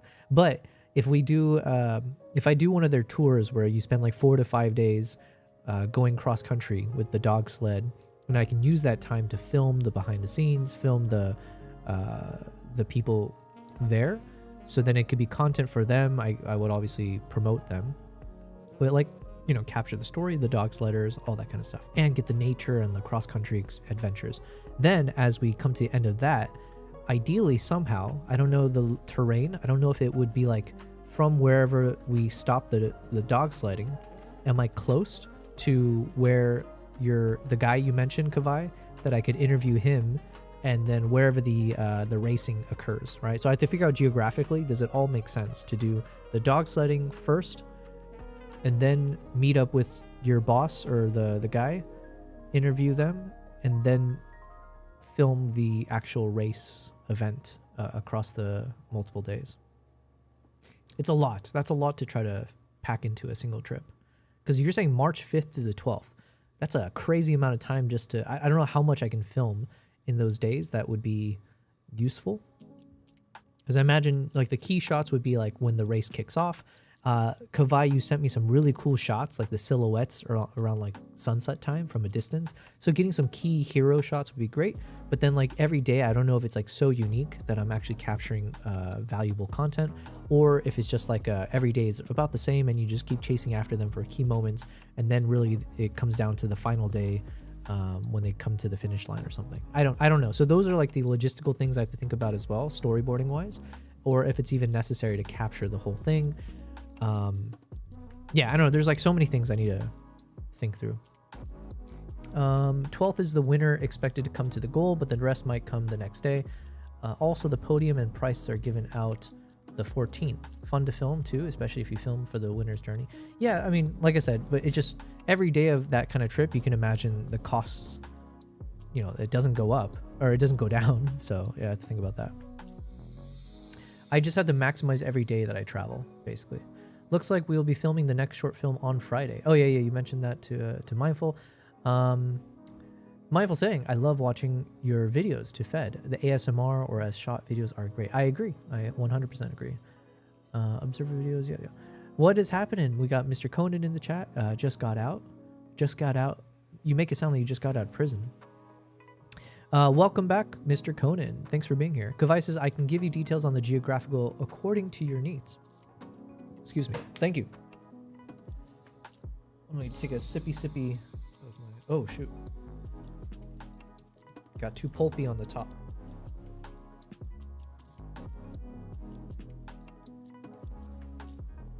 Ah. Oh, wait. Hold on a second. Mr. Conan, you just said, I got picked up by the police at 3 a.m. and got out around 3 p.m. Yo, I was just kidding. So wait, sorry, I shouldn't be laughing. I don't know how serious that is. But when you said just got out, I literally was joking, but I was like, you make it sound like you just got out of prison. And you're actually saying, literally, you're picked up by the police at 3 a.m. Well, dang. You were drunk? Conan, aren't you like pretty young? Are you allowed to drink? Or, well, I guess maybe that's why you're in prison. Well, I apologize for laughing, but I'm not really, because you should know better. You shouldn't get in trouble. But hopefully you're doing okay. Hopefully you didn't drink too much that you're hungover. But you're young enough that you probably shouldn't feel too hungover. Fed says, yeah, the camera is kind of like another person since it's handheld in many of our films, almost like point of view. Mr. Conan says, drunk, it's all right. I got caught for underage drinking. Yeah, you shouldn't do that. I condemn. We do not condone that here. So it's good that you got punished. You won't do it again. They saw you with 3 bottles of vodka. Jeez, man. Well, thanks for being here. Thanks for sharing. That is a funny story. Funny story for me. I'm sure not so much for you. Hello. Josh Warner's in the chat saying good morning. Thank you guys. Thanks for being here, everyone. Today's a fun, chill stream. I haven't done any work yet. Well, no, we did some work because we fleshed out a potential trip to Norway, which I really do want to do. So thank you guys for entertaining me on that and kind of just like thinking it through a bit further. Let me see real quick. Did I transfer all the files? I did. Okay, cool. Let me go ahead and disconnect the memory card. Cool. All right. Josh, thanks for being here. Oh yeah, what else did we do at the start of the stream? Well, basically, I was just going over some new products that I got. Oh, actually, that's what we should do first. I want to hook up the wireless mics. So we've got our DJI Osmo Nano. So very, very excited. I think I should be able to film with this guy over the weekend. I'm going to take it out with a buddy of mine in his Jeep and his motorcycle, I think. So I just got to figure out like the storyboard and just make sure I properly film certain stuff. But I'll test out this guy for like some point of view shots because I need to test the Freewell lens. So we've got that Freewell variable ND filter color polarizer lens. So yeah, that'll be fun to test out. But we also got the Rode Wireless Pro microphones. So one of the values of getting this guy, besides the fact that apparently it's one of the better quality ones, or I don't know how technically sound that is, but I know a lot of people stand by the wireless mic. How do you say this? The Rode Wireless Pro microphones being the best quality of like in its price range. And I have my DJI Mic 2s, and I've got this Hollyland Lark Max 2. So I'm going to test all three of them, but because I have this Rodecaster video here, one of the values is, one of the values is that this should be able to connect without needing a receiver. So I should be able to just take these little transmitters, and I should be able to connect it directly to the Rodecaster. And then if that is true, I believe it is, I want to just quickly test it and just hook it up to myself and see how it sounds. Because we want to, obviously I want to try this once I start traveling. So on that note, let's go ahead. I need to watch a YouTube video on it because I'm so dumb. I'm sure it's super intuitive, but we're going to watch a video to remind myself how to connect this wirelessly.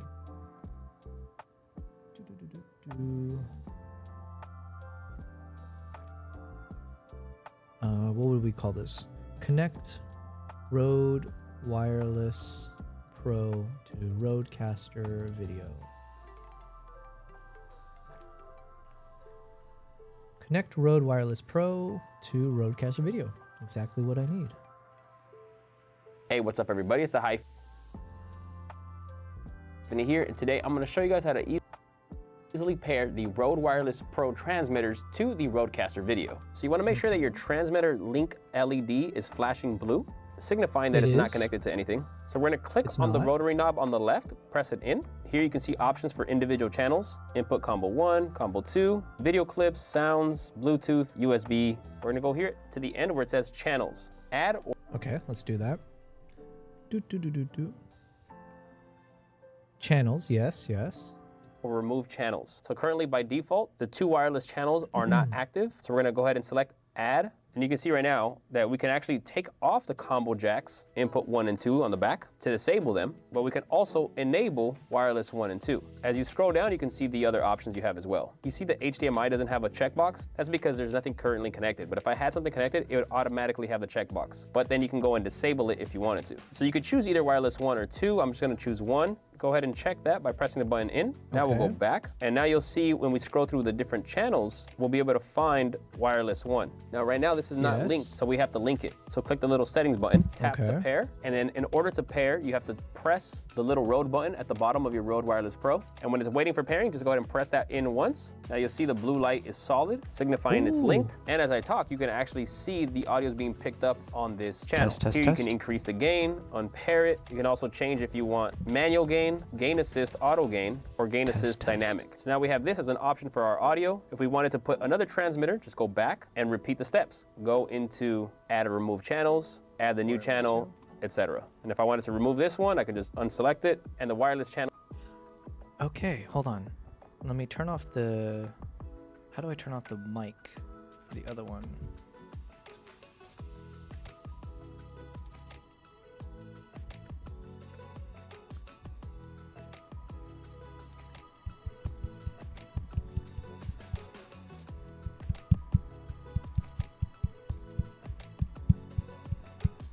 Okay, it's combo 1.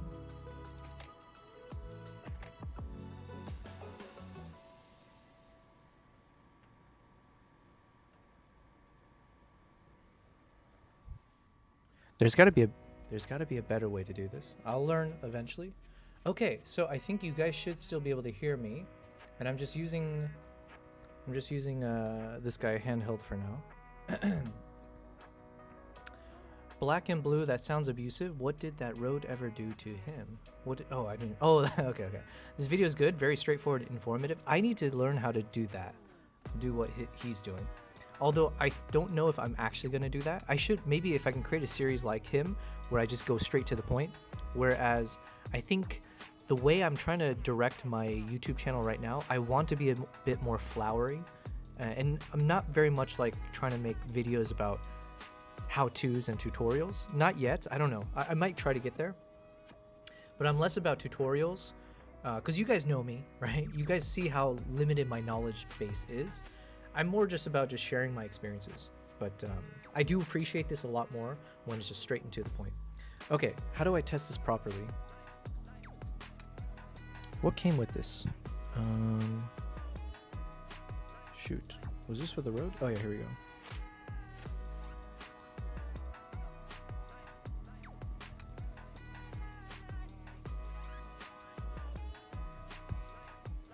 Oops.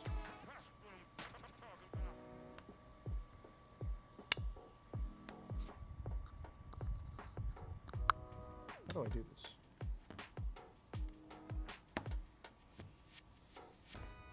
I'm so lost. I should have looked into this a bit better. Oh, I'm an idiot. Okay. So then... No, that's not it.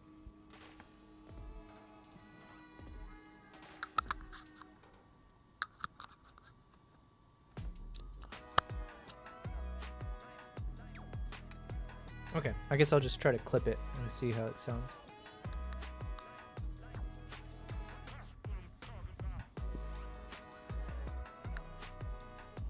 Come on.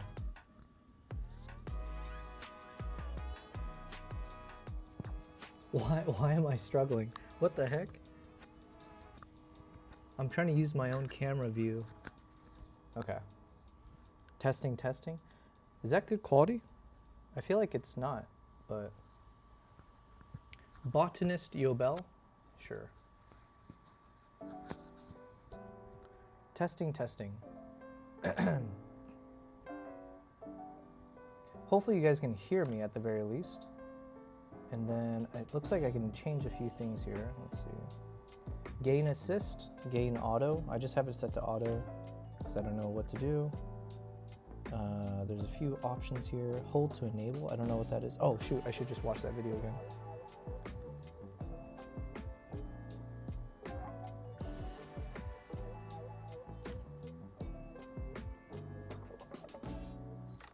The bottom of your Rode Wireless Pro, and when it's waiting for pairing, just go ahead and press that in once. Now you'll see the blue light is solid, signifying it's linked. And as I talk, you can actually see the audio is being picked up on this channel. Here you can increase the gain, unpair it. You can also change if you want manual gain, gain assist, auto gain, or gain assist dynamic. So now we have this as an option for our audio. If we wanted to put another transmitter, just go back. Huh. Well, there's some other options here. I just don't, he didn't explain what it's for. It's low and a bit boxy. Boxy.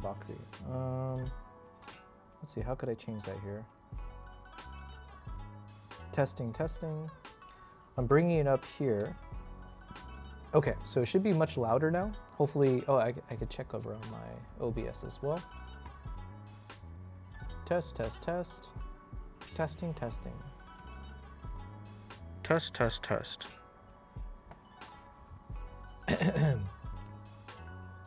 Gain assist. Maybe I can turn that. Dynamic. Okay, I just switched it to gain dynamic. I feel like it just got louder though. Okay, so I can do manual. So just manually increasing the volume, or I hit the dynamic one. Didn't change much. Hello L thing. Okay, I feel like it's blasting. How's the new gear? Okay, I switched it to gain dynamic. So I'm in How's the new gear? How's the new gear? It's doing well. Well, we did a bit of unboxing earlier. I've got the DJI Osmo Nano. So we got this beautiful guy. And I'm now testing out the Rode wireless mic. But, so I have it connected wirelessly to the Rodecaster video. But I can't tell if it's like good quality or not. I think at the very least, you should be able to hear me quite loudly over the music. Okay, now it's much louder. Thinking of stepping into getting a film camera. Oh man, Elle, you're always buying new stuff. So I say more power to you. As long as you share whatever you buy. Okay, so hopefully the audio is okay. Because what I need to test is, okay, so imagine with me, explore with me a situation. We are in Kenya, okay? We're on a Jeep safari, early morning. It's 6 in the morning. I start a live stream. You guys see me. I'm basically getting inside the Jeep and I'm saying hi to you guys. And at that point, I would have basically this guy. But the thing I mentioned is instead of having it here, most likely I would clip it onto my hat, or I would have it came with the lav mic, so I could technically hook up the lav mic and whatever else, right? But for now, let's imagine it's either literally this with the little dead cat, so I can stick the dead cat on top, or just put it onto the tip of my hat. Okay, so then I need to make sure, one, the quality of the audio sounds okay. I think Fed, you mentioned it's a bit boxy, so hopefully I could figure out how to clean up the audio. And I thought someone had said, or I think Rodecaster should have some built-in filtering systems or things that I could make use of to clean up the audio, because then also I need to make sure, you know, I'm outdoors, it's going to be super windy, we're in a moving vehicle. So whatever else that I can use to clean up the audio sound so it doesn't sound too terrible. Because I think for me, having clean audio is going to be way more important than having clean visuals. Because I think having a bit stuttery or not like the most crisp video quality is forgivable if you're an audience member. If you tune into the stream, you know, it's like you understand we're in the remote, you know, national Masai Mara, right? So it's a bit understandable if the video quality can drop. But if the audio is really stuttery or really bad sounding, I think most people would tune out for that reason more than video slightly being, you know, not the best resolution. That's a hypothesis. So for me, it's always like, how do I make sure I have better audio? Quality is not comparable to your studio mic, but it's okay. It's quite boxy, needs EQ. Yeah, and I guess maybe this is where I need to open up the little Rodecaster app and see. Do you know what lav is short for? Lavalier, right? But I don't know what lavalier means. I remember seeing that word extended out. There must be a way to do it for sure. I see people using those all the time and the audio is fine. Actually, let me try to figure this out right now, because I do have the Rodecaster app. So what's the harm in just playing around with some of the buttons here? Synchronizing device. Retry. Oh, it needs to synchronize. Okay, it's not syncing, so I might have to just do this later then. It's annoying. Okay, but at the very least, we've done one quick test. And so I'll just keep testing. I should probably test this outside of the stream. But yeah, lavalier is a type of jewelry. That's where the name comes from, I think. Oh, okay. Interesting. I did not know that. All right, so then this is, okay, so this is in the dynamic mode for the gain. And then there's a few buttons here. You know what, I'm just gonna play with it. Hold to enable, let me hold to enable. Okay, did the audio change at all from what I just did? Hold to enable.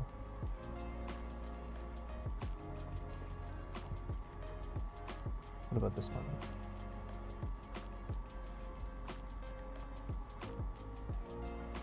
Wait, what is it doing? There's a few buttons here that says hold to enable, but it doesn't tell me what that means. Let me turn the gain back to the normal mode. Okay, so it should be quieter.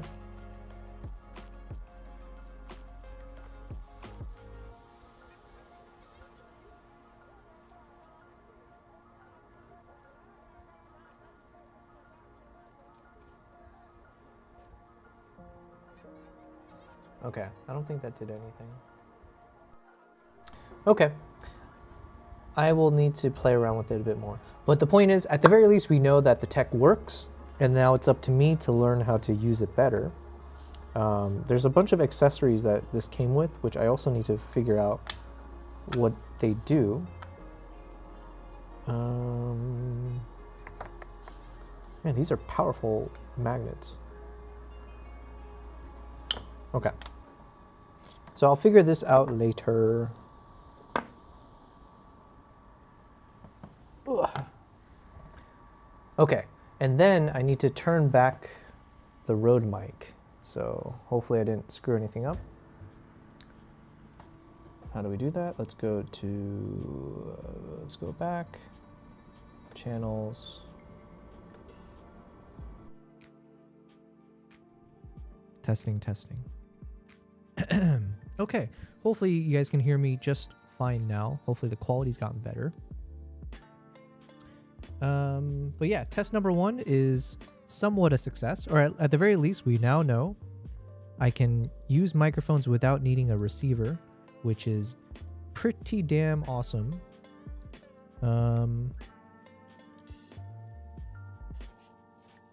Yeah, so that's a win. However, I haven't figured out how to actually adjust the audio quality. So that's going to have to be something I keep playing around with. So pray for me, wish me luck that somehow my tech skills improve. But yeah, chances are that's not going to happen. Oh, I guess I could use this magnetic necklace to hook the microphone to it. So I can put this under my shirt, and then I can put the Rode mic, and it should connect magnetically. So that could be one other option, just to have it near the chest, because I know that was one of the comments from, I think Rachel mentioned, that the quality's better there. But like I said, I think realistically I want it on the hat pointing down, so we'll see. All right. Well, thank you guys. Again, L, thanks for being here. I think it's been a while. Or has it been? I'm not sure, but thanks for being here. You usually wear the lav mics on the same spot as that particular jewelry, so I'm sure that must be why it got that name. You know who would know the answer to that? Let's talk to our gal.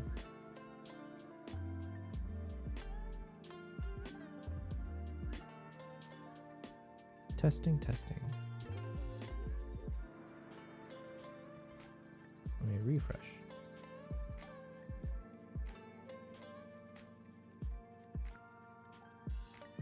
Come on. Why is ChatGPT not responding? Test, test, test.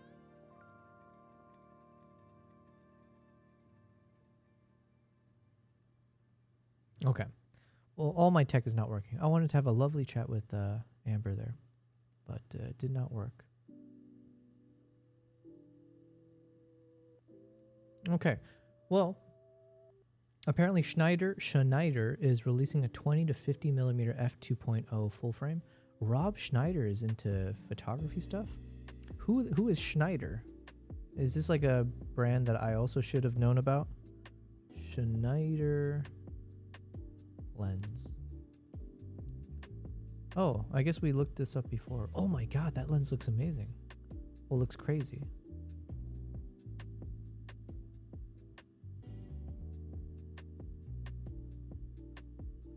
Ho, ho, ho. Yo. How come there's so many cool looking lenses?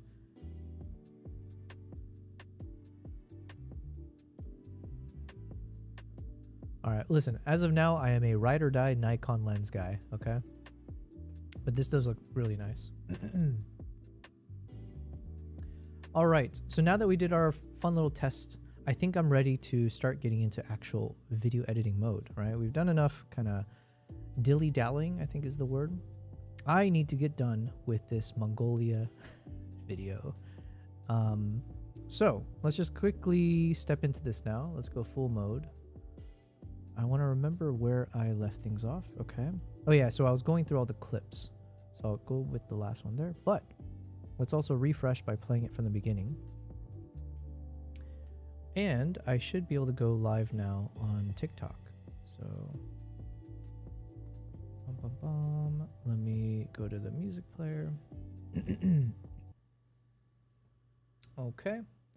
All right, everything's ready to go. I think I am live on TikTok. So if you are joining, thanks for being there.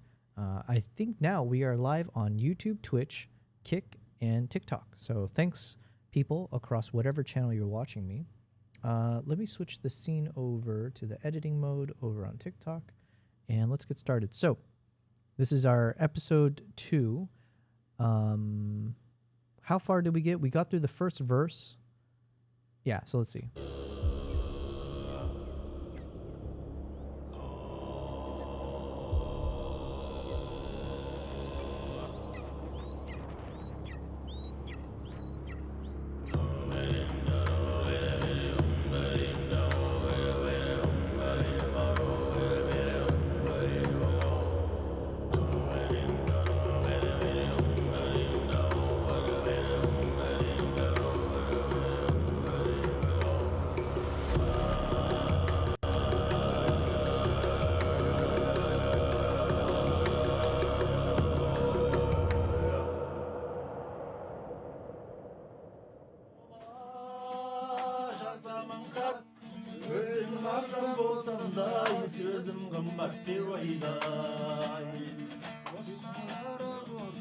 So then imagine extra text showing up in the center to provide the context.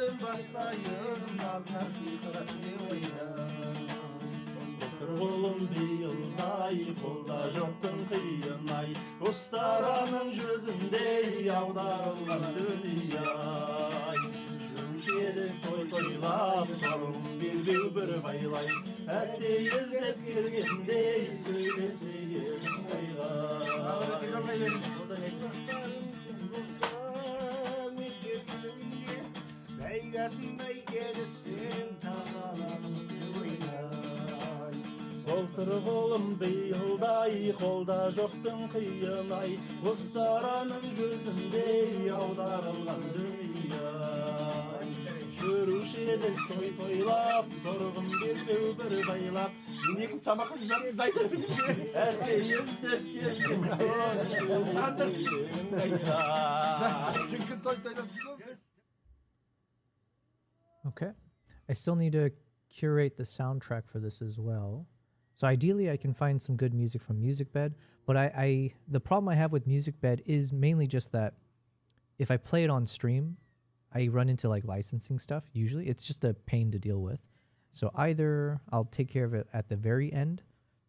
It's just meant to be background music, or I'll use one of the other services if it's not as important. Yeah. What instrument is this? Actually, you know what? I should look that up. Because I keep forgetting the name of it. What is the name of the Mongolian guitar-like instrument? It's like a horse fiddle is how I remember it. The traditional Mongolian guitar-like instrument is the tofshur or the topshur with the horse head. Oh, here we go. Let's just look at Wikipedia. What is the Mongolian or Kazakh instrument which is 2 strings and usually has a horse head design?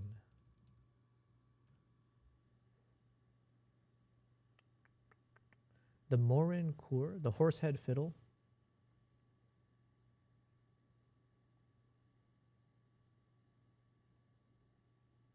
But this one, it sounds like it's you use the it says fiddle, so it's more like a violin style. Hold on, okay, I need to clarify. But it is plucked or strummed.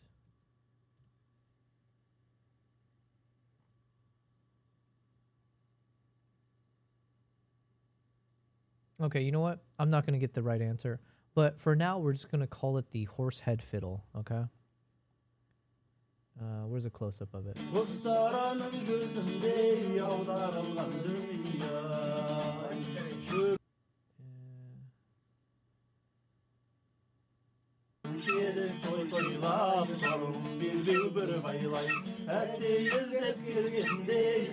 Yeah, so it's the 2 strings.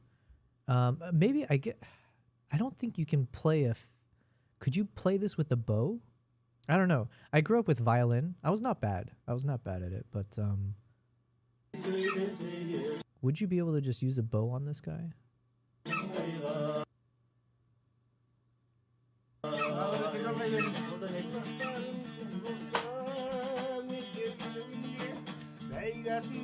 Who knows? Who knows? I played it with the bow. Oh, okay, hold on. You said I tried the Mongolian Morin Kur last weekend, but it's a violin. Oh wait, that is the same thing. Just they played with their fingers instead of violin thing. Gotcha. Okay, so it's quite versatile in that sense that they make their own. I played it with a bow. Yeah, it seemed like every household has their own.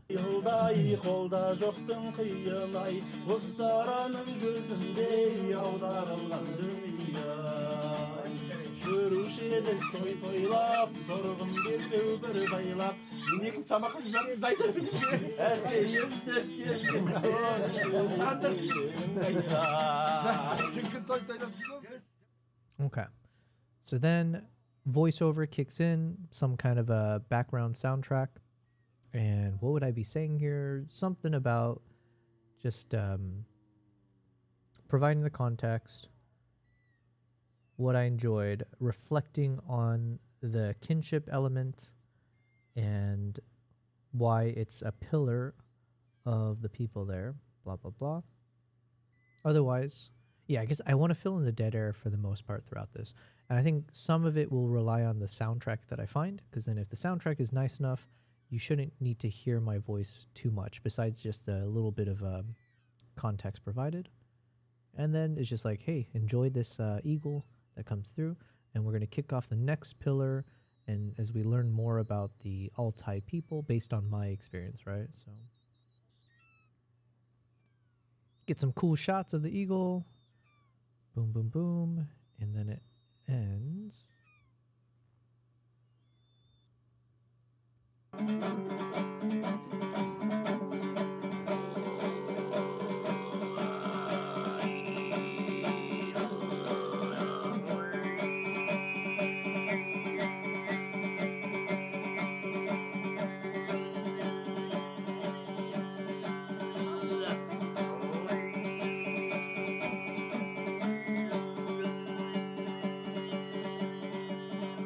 So I might shorten this song just a bit, because like I'm trying to think, I don't want to just hold it on him for too long. I want the B-roll to kick in sooner, I guess. So I should be able to do that if I start the song a little bit later, because then I want to time the B-roll to when when the verse kicks in or whatever. Like around here.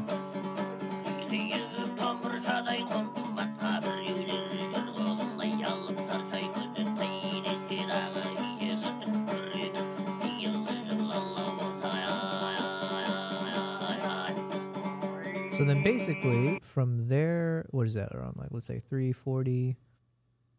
Okay, so we got like a solid 2.5 minutes or so, 2 minutes at least.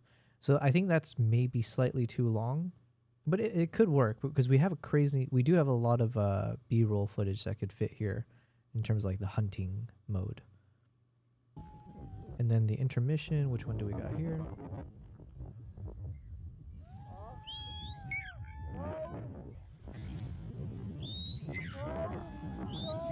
Okay, this is the one. I think we have two perspectives, so I just need to figure out what's the best way to split it up.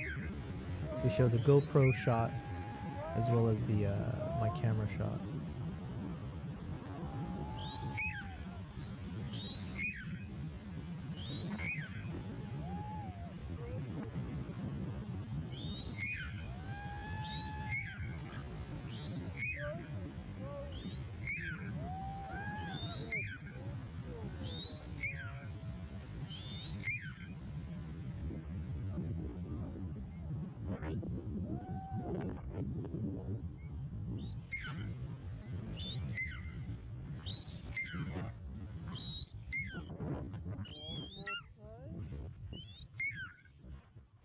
Okay, so syncing up that shot, then we get the next chapter.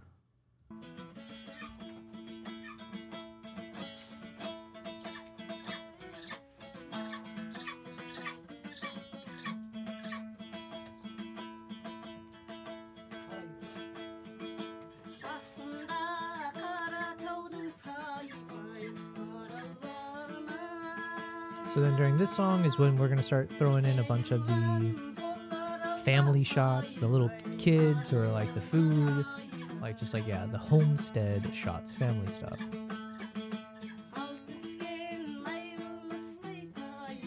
And then how long is that? So we got from 6:47 until 8:27. Yeah, so it's not too long. I think it's like a minute and a half or so. Then we get our next intermission. So a little bit of voiceover as I do a bit of reflection on that past verse while we get this nice shot of the eagle.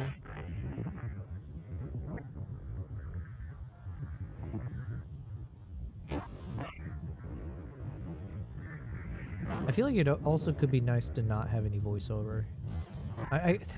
So I'm still at an impasse there. I gotta figure out what the right strategy is. Because in some ways it could be nice to just let this play out with the audio that you hear, just to make it feel a bit more immersive.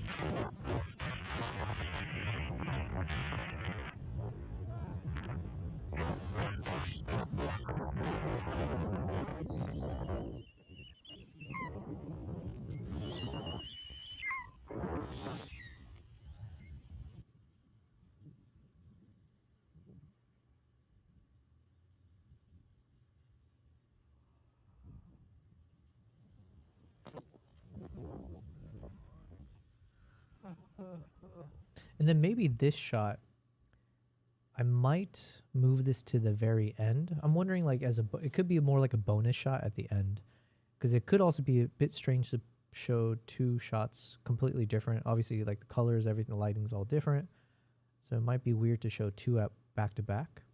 So it could just be one, and then it jumps to the next verse. And then this could be a little bonus at the very end. Maybe.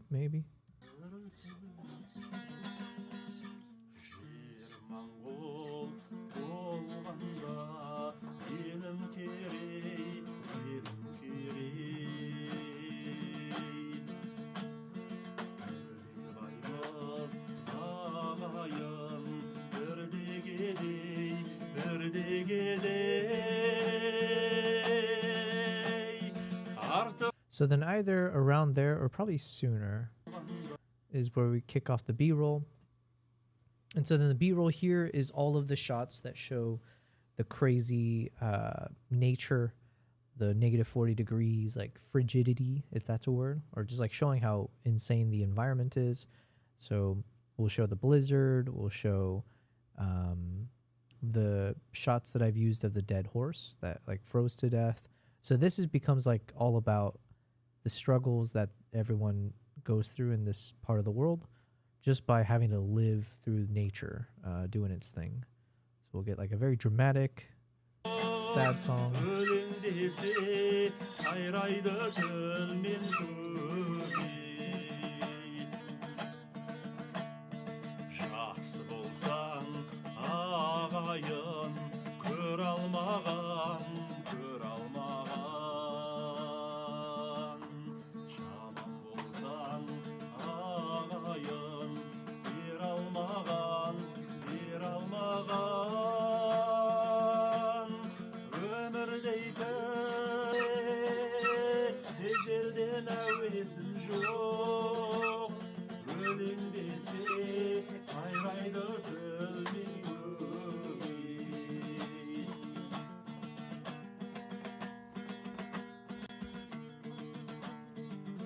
Okay, so then it ends off. So we're at what? From about 9:50 to 11:13. Okay, so each one is a fairly short piece, which is fine. And then this should be the final intermission. What's happened in Cyronius? Cyronius asks, do you use the gimbal ever? I do not. It's just like too much to travel with it. You know, like my backpacks are already overweight to begin with. And then to like stuff in a gimbal, it's just like too much. A few trips I did shoot with the gimbal with the smartphone. So then I was using it like the Zhiyun Smooth 5S, I think is what it was called. Very nice. But even that takes up a bit of space. And now that I'm shooting more with only like my Nikon mirrorless cameras and all that, just to have a gimbal for it, I don't know. It's never worth the effort to set it up. And for the limited times I'll end up using it on a given trip for the types of travels that I do. I think it's just, yeah, TBD. I do also, part of it's like, I just need to learn how to be better with the gimbal. And I have to learn how to be better hand holding too, as well, right? So yeah, I think it's good to just have that skill set of learning how to shoot handheld better. And then the gimbal just becomes like a very, very specialized, like niche use cases for me.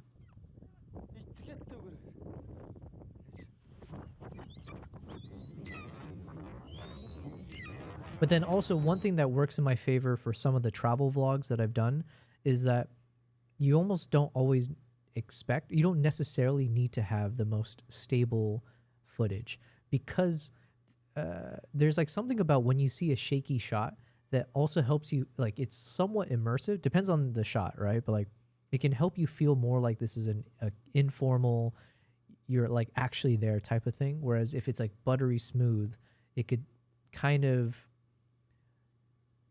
it looks nice, it looks cinematic, but it doesn't feel as like, I don't know what the right word is, casual, more personal, more like, yeah, like you're actually in the action, if you will.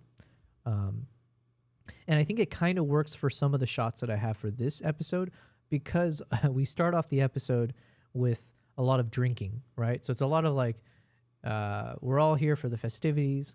So having shaky shots almost kind of works in my favor of, well, you know, what do you expect from me? Or especially if I have some unfocused shots as well. It's like, look, I was drunk, okay? What do you want from me? Whereas like shots like this, for sure, I need to make sure it's as stable as possible. But this one obviously was with the GoPro for the eagle point of view, and then this one I did have it on a tripod with my gimbal head. So it's just a matter of like how good can I track the eagle. Otherwise, it should be fairly stable.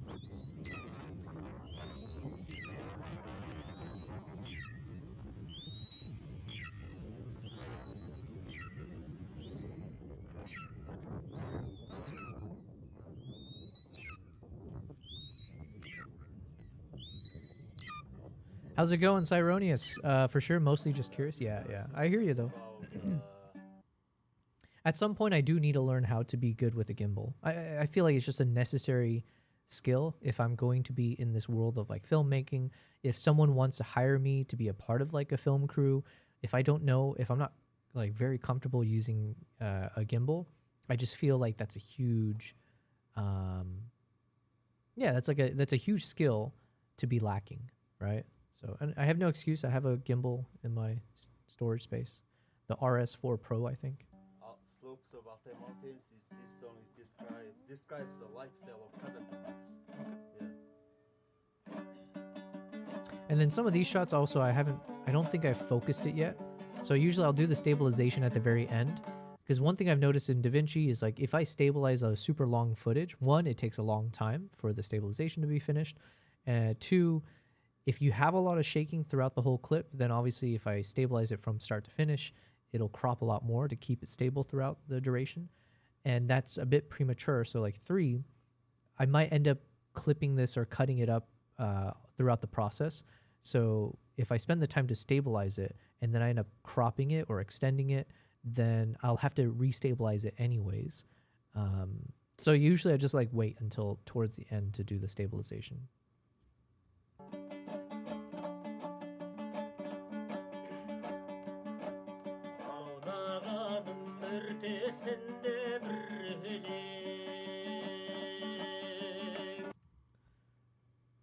Because then also you can imagine if majority of this has B-roll attached to on top, then technically I could clip the visual sooner and let the audio continue playing out. But then that means when I stabilize the shot, it shouldn't crop as much because it doesn't have as much information it needs to work with. So yeah. Anyway, so then that would be the final verse, and we'll stack on the B-roll of me heading back home. And there we go. That should be the end of it. Maybe at the very end, like I said, I could either add some bonus clip. I'm not sure. I'm not sure how we will end it. Do I need a voiceover as I give my final thoughts? I don't know. I don't think so. But yeah. If we keep it to this length, though, we're looking at 15 minutes, just over 15 minutes. So even, it'd be less, actually. Let me think. Yeah, it's roughly 15 minutes. So it's not a short video, even though in my mind I feel like it should be a faster video because it's like we're just playing some songs with some B-roll. But yeah, we're looking at about solid 15, which I think is good. I feel like 15 is like, I want to do my best to not have it go over 15. 12 minutes I think would be the sweet spot. So if I can somehow shave off 3 minutes here and there, then we're golden. But yeah. Cyroni says no judgment on the footage, just like I said, curious. Oh, I mean, I don't take offense.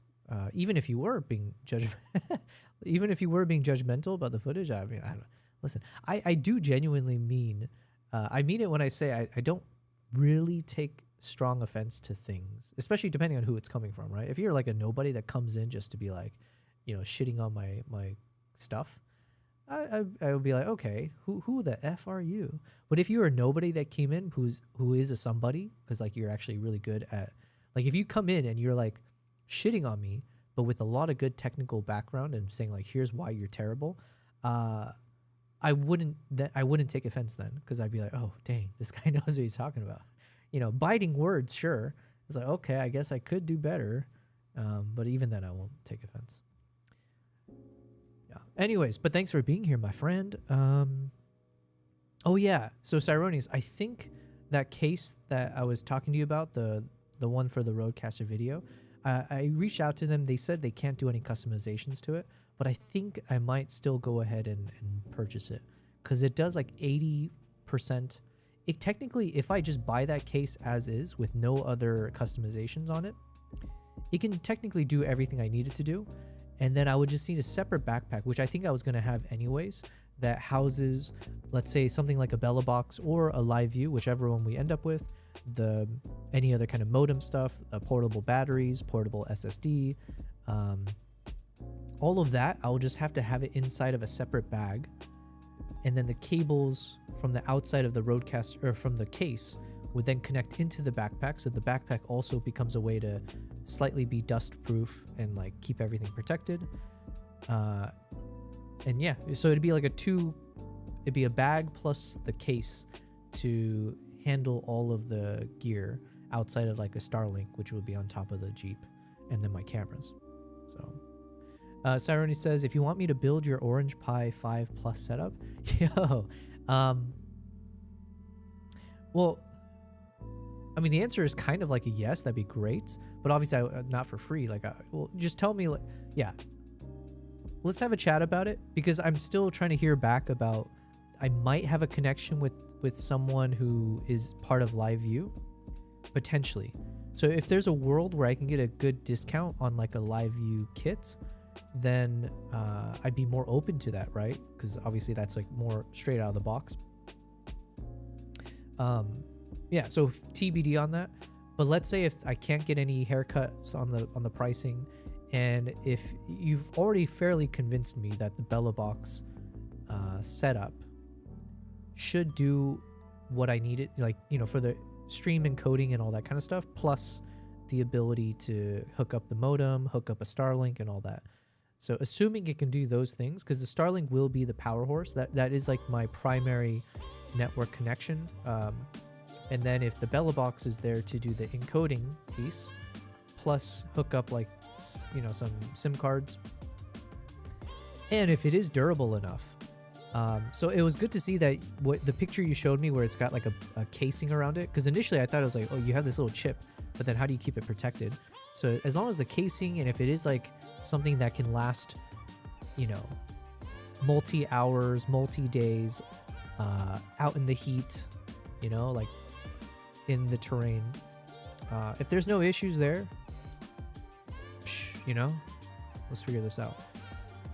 If you wanted me to build your Orange Pi 5 Plus setup and just ship it off to you, I'd be down to build you a case. Sorry, I didn't read the rest of that sentence. So just ship it off, I'd be down to build you a case. Man, I appreciate that a lot. Honestly, I do genuinely appreciate that.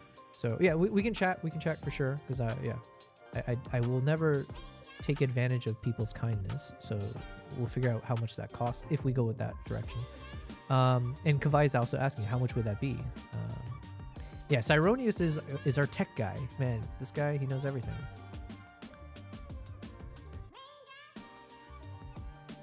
Okay, so here's where we left off yesterday. So right now I'm just doing the boring task of collecting all footage that might fit into each of the themes. But right now I'm just focusing on the hunt. So some of these action shots could be nice. Find a media pool. Okay, so let's continue. We're almost done.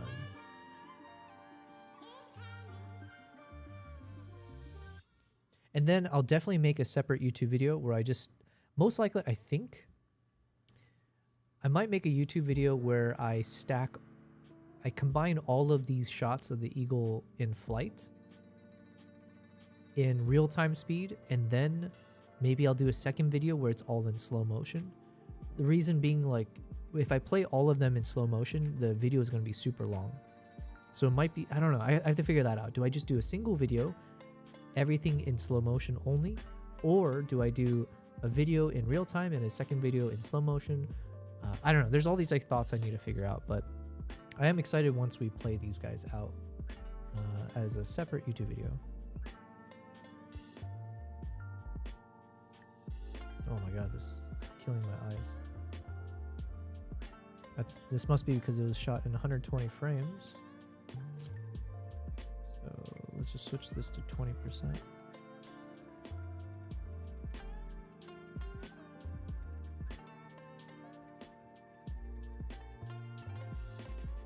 Oh wait, wrong one. Hold on.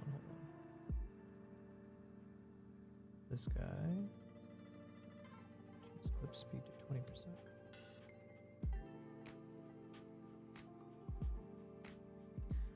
Depends on your needs, says Cyronius. If you're just looking to have a flight case, like a Pelican case with a full kit. All right, let's just check this out real quick.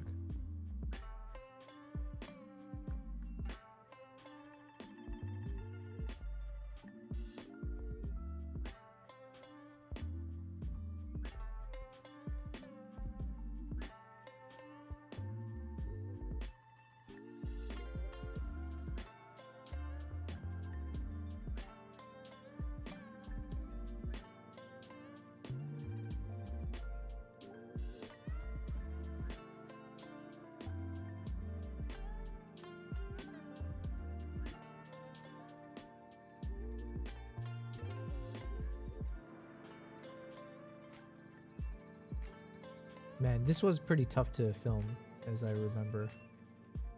Because you don't know which way the eagle's going to go, and then obviously I got my fixed 400 lens, and it's negative 40 degrees. But that turned out okay. Do we got another one? Oh, we do. Let's see.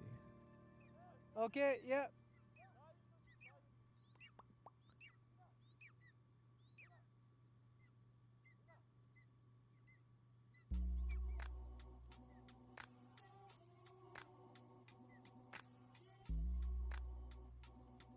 Yeah, these moments go by so fast. Let's drag another one. And then this is the one we used for the first intermission, so no need to bring that over. Oh, here we go. Here's the instruments. Well, this guy's got like a bunch of them.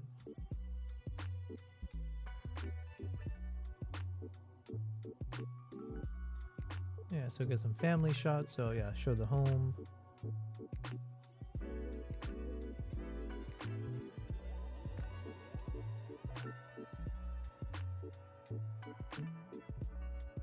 And then I think we might be done. That might be all the relevant shots.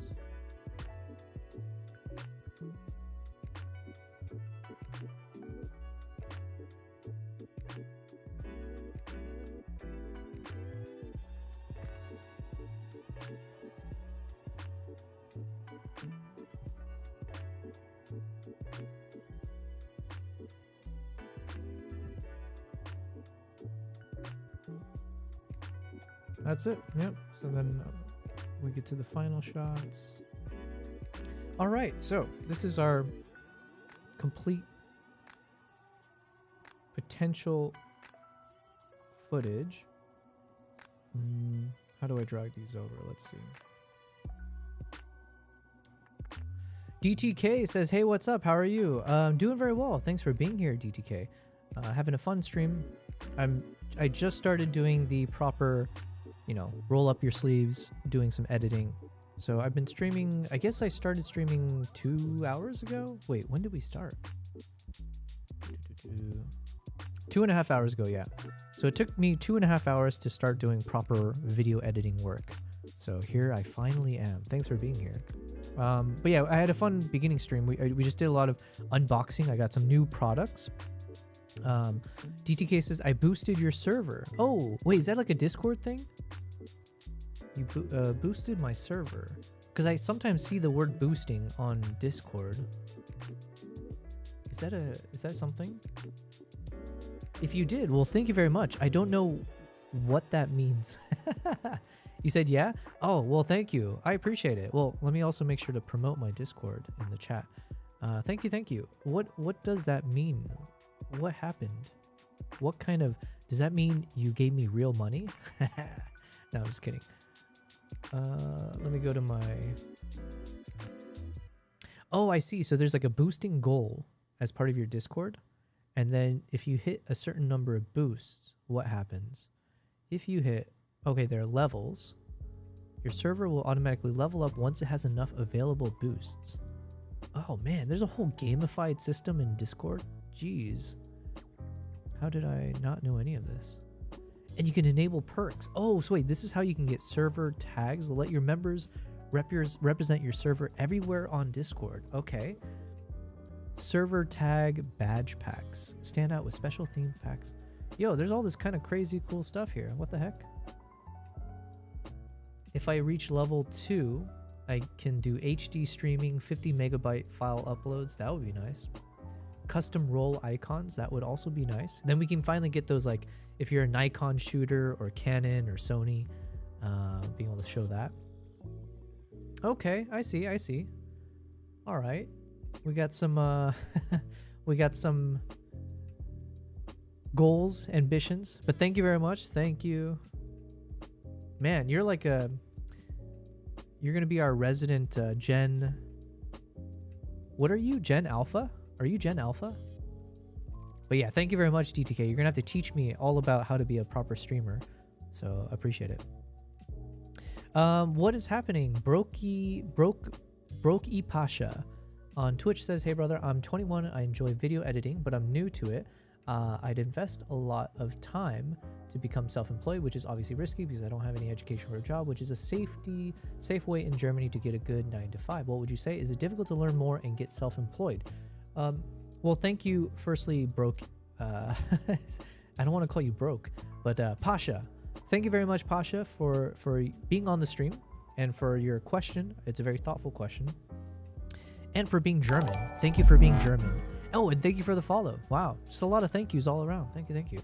I think you're the second German person on our stream. We got Datore, who's part of our stream. So Guten Abend, that's all I know in German. Let me take some time to seriously think through what you said here. So you enjoy video editing, but you're new to it, and you're trying to figure out how to get better at it, but you're trying to figure out timing. Because the more time you spend learning video editing to become self-employed, it's risky because you need to figure out a safe job like a 9 to 5. Is it difficult to learn? Okay, so I think there's a few questions in there, and I'm not gonna be the best person to give you the best advice across it all. But overall, I would say, okay, let me answer your last part first. Is it difficult to learn more and get self-employed? It is difficult to learn in some ways, but it's the easiest time to learn as well, right? Because now you have ChatGPT, or you have like all these AI at your fingertip at a fairly reasonable price, right? There's either free ones or ones that you pay for, which becomes like an assistant for you where you can ask advice on, like, because I use it all the time, right? If you need to learn how to be better at photo editing or shooting or video, or what kind of gear do you need, or who's, like, you can ask so many things in a way that's more conversational, so it becomes your teacher. And so I think you have information at your fingertips. You got YouTube, you've got Google and AI to constantly help you learn these types of skills. So there's no better time than now to be able to learn something like video editing or shooting or any of it, like filmmaking, all of it. But it also comes with, like you said, like time and resources. So you can learn, but in order to actually learn, you need the equipment, right? It's like you can only watch so many videos that tells you how to video edit, but then if you don't have a computer, if you don't have the camera, then it's like theoretical learning, right? So unfortunately, you do need money to also proceed further in these types of fields, especially something like photography or video editing. They're not cheap, right? But that's also not a reason not to learn, because you can start filming with an iPhone, right? You'll see a lot of content creators, they can shoot everything with an iPhone, and it looks very professional. It gets the job done. It saves on time. So in some ways, there's a new generation of content creators that don't need to rely on the very expensive, professional DSLR mirrorless cameras, and you can start going out there and shooting with the GoPro. Actually, we got someone, DTK, who's part of our community here, and he's 13 years old, and he has his own YouTube channel, and I saw from the videos you shared before, DTK, you're just filming with were you filming with like a GoPro or something, but creating really nice quality content. So there's no better time than now. Cyronius says there's a crap ton of resources, but I'd say getting out there and doing is a big part of learning. Yes, yes. I would say one of the bigger names you could take some solid inspiration from is Gawk's art. Yeah, that guy. But the thing is, like, he's too good. Okay, so Gawk's art, I feel like he's so creative that you feel like you can't. You know, it's like, at least that's how I feel. I'm like, okay, man, you're someone I would love to learn from, but it's like, man, could I actually be like this guy? Because he's on another level. Which is not a knock on him, because I haven't watched a lot of his content, so I'm sure he does a lot of breakdowns like properly. But yeah, like generally I do agree. So DTK, you're using a DJI Action 4. Got it. Mindful says I just bought an Action 5 Pro. Not a bad camera, especially if you're using D-Log and just dropping the DJI LUT on it. Yeah. So yeah, Pasha, I'm sorry because my answer is not going to be the best for what you're asking for. Because at the end of the day, you need to have a job, right? Or like, you know, you have to make a living, you have to be able to pay the bills and just be a human being in the civilization. So I would never tell you to sacrifice a 9-to-5 safe job so that you can pursue a career in videography or something like that. Because it is a big risk, and it's not a guaranteed one, especially if you don't have a body of work, if you don't have the right connections. There's just so many things that can make it feel like you'll hit a ceiling pretty quickly. And also having a quote unquote safe job, like having a 9-to-5 job, it is also not bad. I think sometimes people think of like a corporate job in a negative way. And one thing I've learned over time, and also just from working with people who don't have a 9-to-5 job, there's a lot of skills that you do learn in the corporate environment. Technical skills like presentation skills, it could be like different, you know, let's say whatever, Excel, PowerPoint. There's so many different skills you learn in a corporate environment, plus the social skills, because you're working in a team environment with bosses and hierarchy and structures and deadlines and knowing how to work towards these goals. I think it's we can look at it and sometimes think of it in a negative way, but there's so much positive skill sets and development to your personal whatever that you can gain from it. So I think going through a corporate world is not actually a bad thing. It's just when you get stuck in it, if you stay in it for too long, if you lose ambition or passion, you know, that's when it becomes bad. But I don't regret any number of years that I've been in the corporate world, because I think it actually trained me to do what I'm doing now, to be presentable, to speak properly, to create things and be more perfectionist about certain things, but also working with deliverables in mind when it matters, right? So yeah, I would say do the 9-to-5. I don't know how old you are. I don't know where you are in your state in life and all that, but don't always view it as a negative. I think of it as like it's a positive. You network, you meet people, all of that comes with it. Mindful says, DTK, get out and capture the moments that create connections. Yeah, man, listen, DTK is one of my current inspirations because, my God, 13 years old, and the stuff that you were sharing, your video editing skills, being in front of the camera, just being confident and going out and just filming different moments. Exactly what Cyronia said. I think DTK is doing that. You know, you're just going out there and just filming things and just practice. But yeah, Pasha, I would say, I'm going to make a video on this soon, or I've already filmed it. I'm just trying to put it all together now. But the key things is always look at how much time that you have, how much money that you have, and what's your passions and your interests, right? And so, unfortunately, those are always the three things that will be a conflict. And if you don't have all three, I don't think it's worth pursuing new hobbies, because you're going to hit a wall very quickly. So, you know, it sounds like, for instance, Pasha, you're very passionate about video editing, and yeah, so at the very least you have the passion, but the question becomes, do you have the money or the resources to pursue that passion properly, and do you have the time to pursue it? And if you're missing both of those, or even if you have two, let's say you have the money, but if you don't have the time, or if you have the time but you don't have the money, I don't think this is the right time for you to pursue that, because you're going to end up hitting a wall sooner than others. And it's going to make you either feel like you wasted your time, or you're going to get dejected. So I don't know. Those are the key three Venn diagram pillars that I think about whenever I want to do something. So DTK says, being 13 is amazing. Bye. Well, thanks for being here. I appreciate it. Thanks for rubbing it in our faces. Yeah, adulting sucks. For sure, man. it has its benefits, right? Yeah. But yeah, thank you. Pasha says, you're right. Thanks for answering. Yeah, listen, I'll do my best to answer that more succinctly next time. But yeah, I don't actually know what is a good answer for that.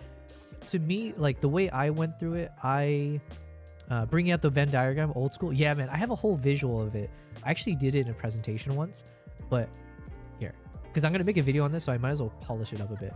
But basically, imagine with me, okay? 3 circles.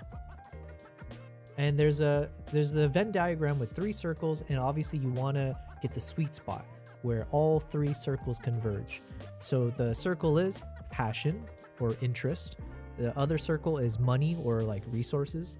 And the last one is time. And so it's a very crude, very common sense, logical thought process, but I still think it's a framework that I utilize this every time I'm about to consider like something new I want to try out. Because I failed, and I can see why if I had gone through this, it would have made more sense.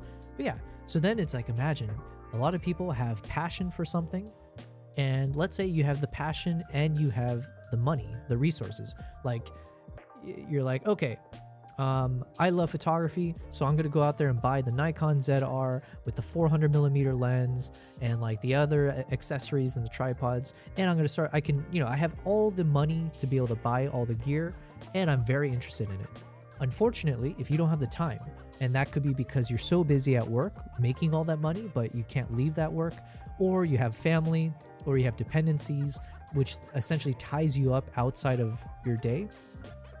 It doesn't matter how much passion and money you have. If you don't have the time for it, you're never going to get far in that pursuit. Or let's say you have the passion and you have the time, but you have no money. And that's like, I think a lot of people struggle with that, right? You know you want to be a content creator. You know you want to be a live streamer, photographer, whatever. And you have all this free time, but all of this takes money to do. Well, unfortunately, that's another big like dead end where you just can't get far in certain hobbies because it requires the resources to do it. And then lastly, let's say you have all the money in the world to pursue the hobby and you have the time. So you can afford all the camera equipment and you can afford to travel the world to be able to get all this amazing content. However, you just have no passion for it. You have no interest in it.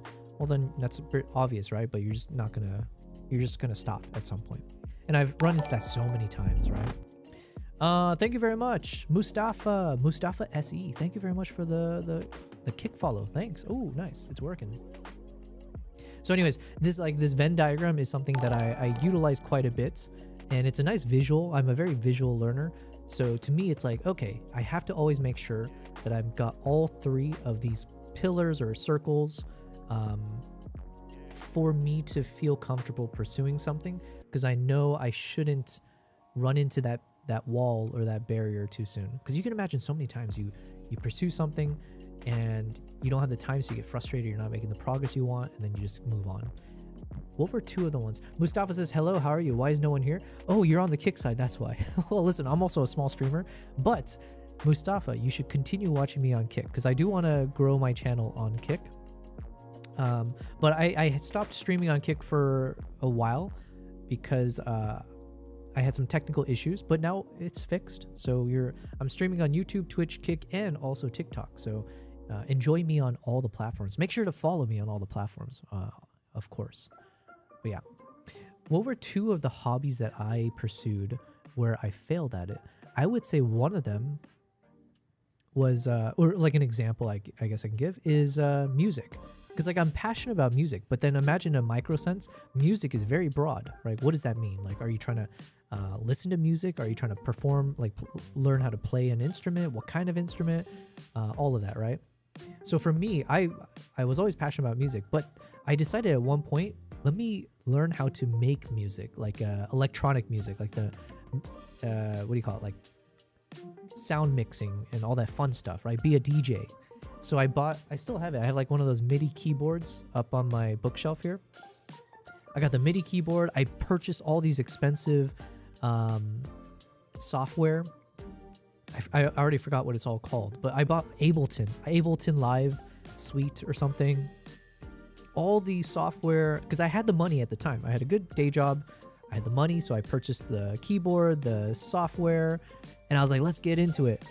But then I ended up running into the third circle, which is time. I didn't have time to pursue this new hobby while I was also pursuing my existing hobby of like travel, photography, and all that other kind of stuff. And so at some point, I realized not only did I not have the time, the passion wasn't really aligned properly. I wasn't that passionate about making like this particular type of music. I'm passionate about music overall, but maybe not in this endeavor. So I was kind of off on two fronts: the passion slash actual interest, and then having the time for it. And then there we go, I failed. Or it's just collecting dust now. And it's like, wow, how much money did I spend on all this stuff that I'm not actually using? So that's like one regret we can say, I guess. And another one was salsa dancing. Because I just picked it up because I had some friends that wanted to do it, and I was like, sure, why not? And I got super into it and everything, but I didn't really care about salsa dancing. Let's be real. So this is like a boring example, but that is like another example I can think of in my mind of like, oh, that was a hobby that I was thinking I was pursuing. But then the moment one little thing goes wrong, one little thing like misstep, or you miss a lesson or whatever, you just like, F it, whatever, I don't care. So anyways, none of that matters. I was meaning to do some work. So Mustafa says, of course, I will follow you. We could be considered colleagues. Mustafa, are you based? I'm assuming you're based in, wait, actually, I can't make an assumption. Colleagues. I accept. Let me also then just give a quick little introduction to who I am in case you're new. And again, thank you, those of you who hop into the TikTok here and there, as well as my other platforms. So I started multi-streaming. I started live streaming back in August of last year. So we're on like month number 6 or so. And yeah, it became a new journey for me as a content creator. I am a travel and wildlife photographer, and more recently, videographer, filmmaker, cinematographer, all the Rs for video. And I also recently started going into YouTube. So I've been traveling the world for the past few years, and as I'm learning how to be better at filming things and filming myself and all of that, I've started to try to turn it into travel vlogs. I started to try to make more cinematic content on the YouTube channel. And yeah, I stopped traveling about halfway through last year. And during that time, I had over 100 terabytes of footage that I need to go through. So I just needed to be at home to edit everything. So while I was doing that, I figured, let me go ahead and turn on the camera and learn how to be a live streamer. And so there we are. I've been doing that for some time now, and it's been a very fun journey. We've been able to create some of my travel vlogs, which is, so what I'm working on right now is my episode 2 of one of my travel vlogs. And yeah, it's been a really fun journey. It's opened up so many new doors and opportunities. I've got to meet so many cool people, other filmmakers and photographers and people around the world, including, you know, we were just chatting earlier in the stream, someone who lives in Norway who's putting me in touch with like a potential tour I can do there to go dog sledding, so I can film all of it in a cool way and do some interviews and make a short film. So yeah, it's all part of the journey. Mustafa says, I work with fashion photography and 3D in Turkey. Oh, nice. Man, that sounds impressive. Well, Mustafa, if you would like to, let me hop it in the chat. Feel free to join my Discord, because we are collecting artists, content creators, and all of that. And you'll be notified when I go live. I usually try to go live like 4 to 5 times a week, roughly around the same time as I am right now. 3D. That's interesting. Also, I love Turkey. I've been to Turkey a number of times. My tattoo here, this lower, what do you call it? My arm sleeve was done by a tattoo artist from Turkey in Istanbul. Jeffrey Nadarali, I think is how you pronounce it. Amazing artist. And he also did one of my tattoos here. I have like a wrestling tattoo. So he did this guy here as well. And I love Istanbul. Man, I love cat photography, just like street photography of cats. And there's no better place than Istanbul for that. Mindful's asking 100 terabytes? Yes, over 100 terabytes. What did you bring out with you for storage? Well, so whenever I travel, I usually, if I traveled for 1 to 2 weeks, I usually would end up with around 8 terabytes of footage, I think, on average. So I usually shoot with a bunch of these here. So I shoot with a lot of these guys, right? Let me cover my eyes. So I got a bunch of these 1 terabyte CF Express Type E cards for filming. And then I've got a couple, I usually bring like, I think like 4 portable SSDs, like the 4 terabyte SSDs. So that I can, you know, offload it. Yeah, just like a crazy number of the 1 terabyte cards and then the portable SSDs. Mustafa says, nice, looks good. I'm not at home right now. Something from my home computer. You know, Discord is blocked in Turkey. I didn't know that. What? Well, okay, I shouldn't act so shocked because there's so many things blocked in Dubai. I live in Dubai, but they block everything, man. All right, well, sorry to hear that. But definitely join if you can hop on a VPN or something if that allows you to get on there. Okay, so let me show you a little bit of what we've been working on. So this is episode 2 of my Mongolia trip. So this is going to be slightly different in terms of the storytelling. It's going to be a story told through songs. So you'll hear the locals performing different songs, and then I'll slap in a bunch of B-roll, and then I'll add some voiceover here and there. But here's what we got so far. This text is placeholder though for now. This is from the first episode.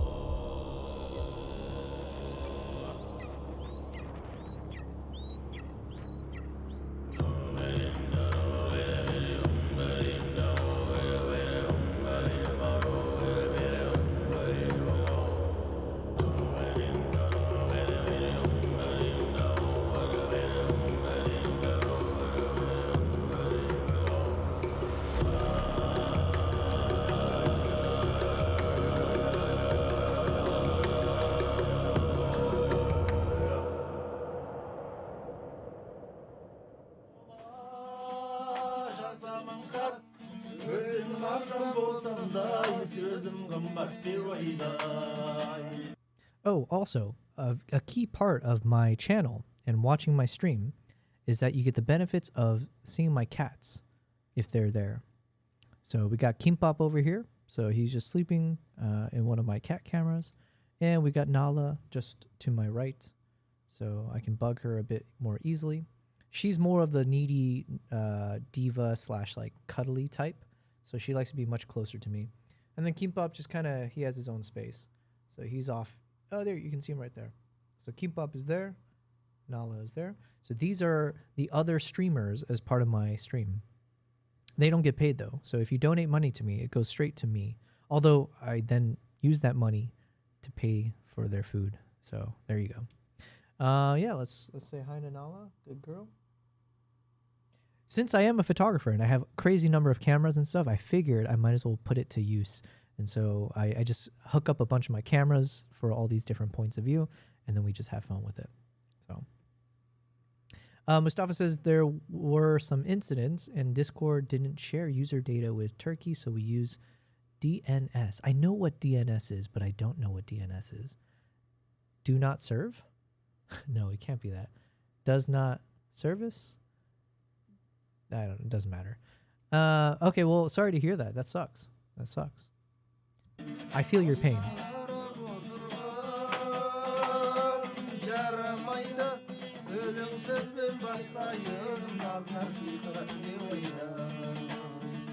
Oh, it's like VPN? Gotcha.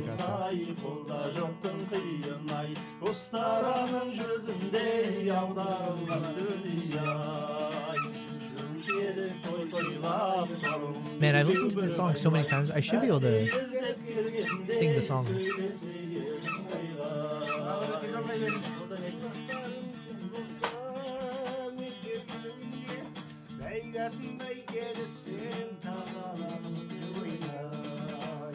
Oltır kolum bıyılday, kolda жоқтың қиынай, Ұстараның gözünde аударылған dünyay.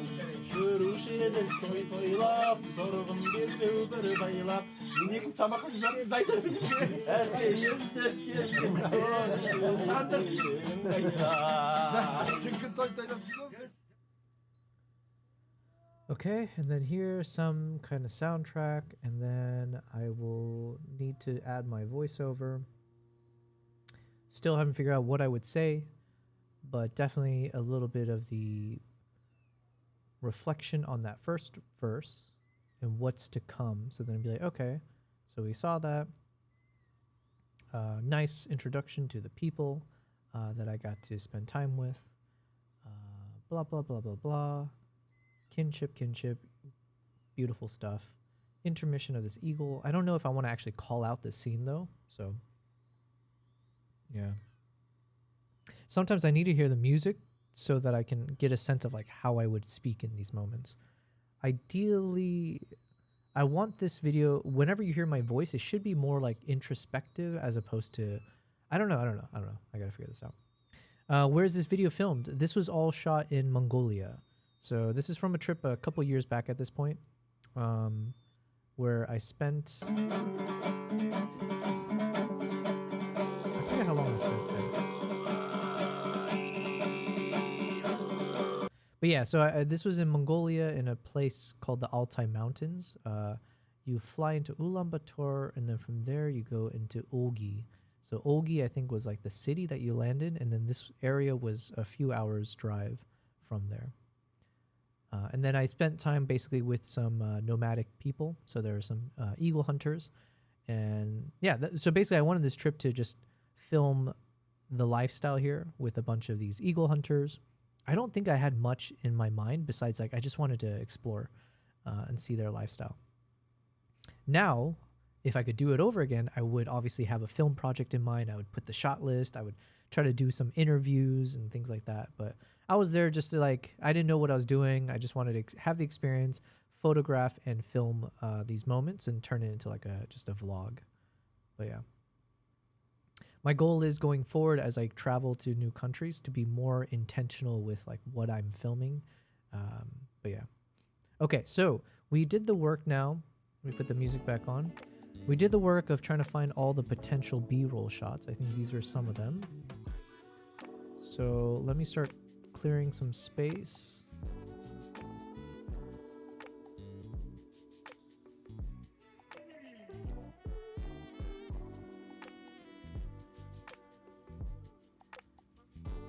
I think these are all for some other parts. Yeah, okay. So let's just drag all these guys down. And let me move all of this to the side.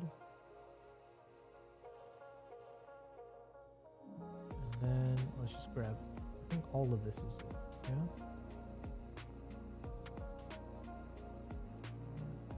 So there's quite a lot of clips here that I'm gonna have to start narrowing down. So wish me luck. What time is it? 9:05. Okay, we got some time. I'm kind of getting hungry right now. Went to the gym today. I've been pretty good about this so far. Usually I'm going like every other day, trying to get back into shape. I was watching some video of me from a few years ago. Or not even a few years ago, just like even a year ago. And I'm like, yo, I gained too much weight. It's like noticeable. It's like on my face, on my body. So yeah, I gotta get back into cutting some weight, gaining some muscle.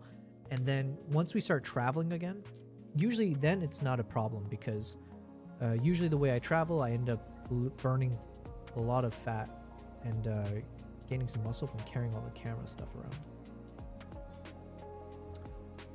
Okay, we got plenty of clips here, and I think we're going to get rid of all the audio because this is going to be B-roll stuff. So let me go ahead and just cut all of this out. And let's just lift all of these up one level because these are all going to be part of the B-roll here. Whoops.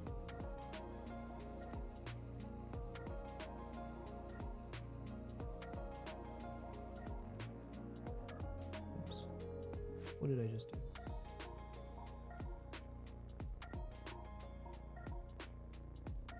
Ah. My bad. There was some more audio here.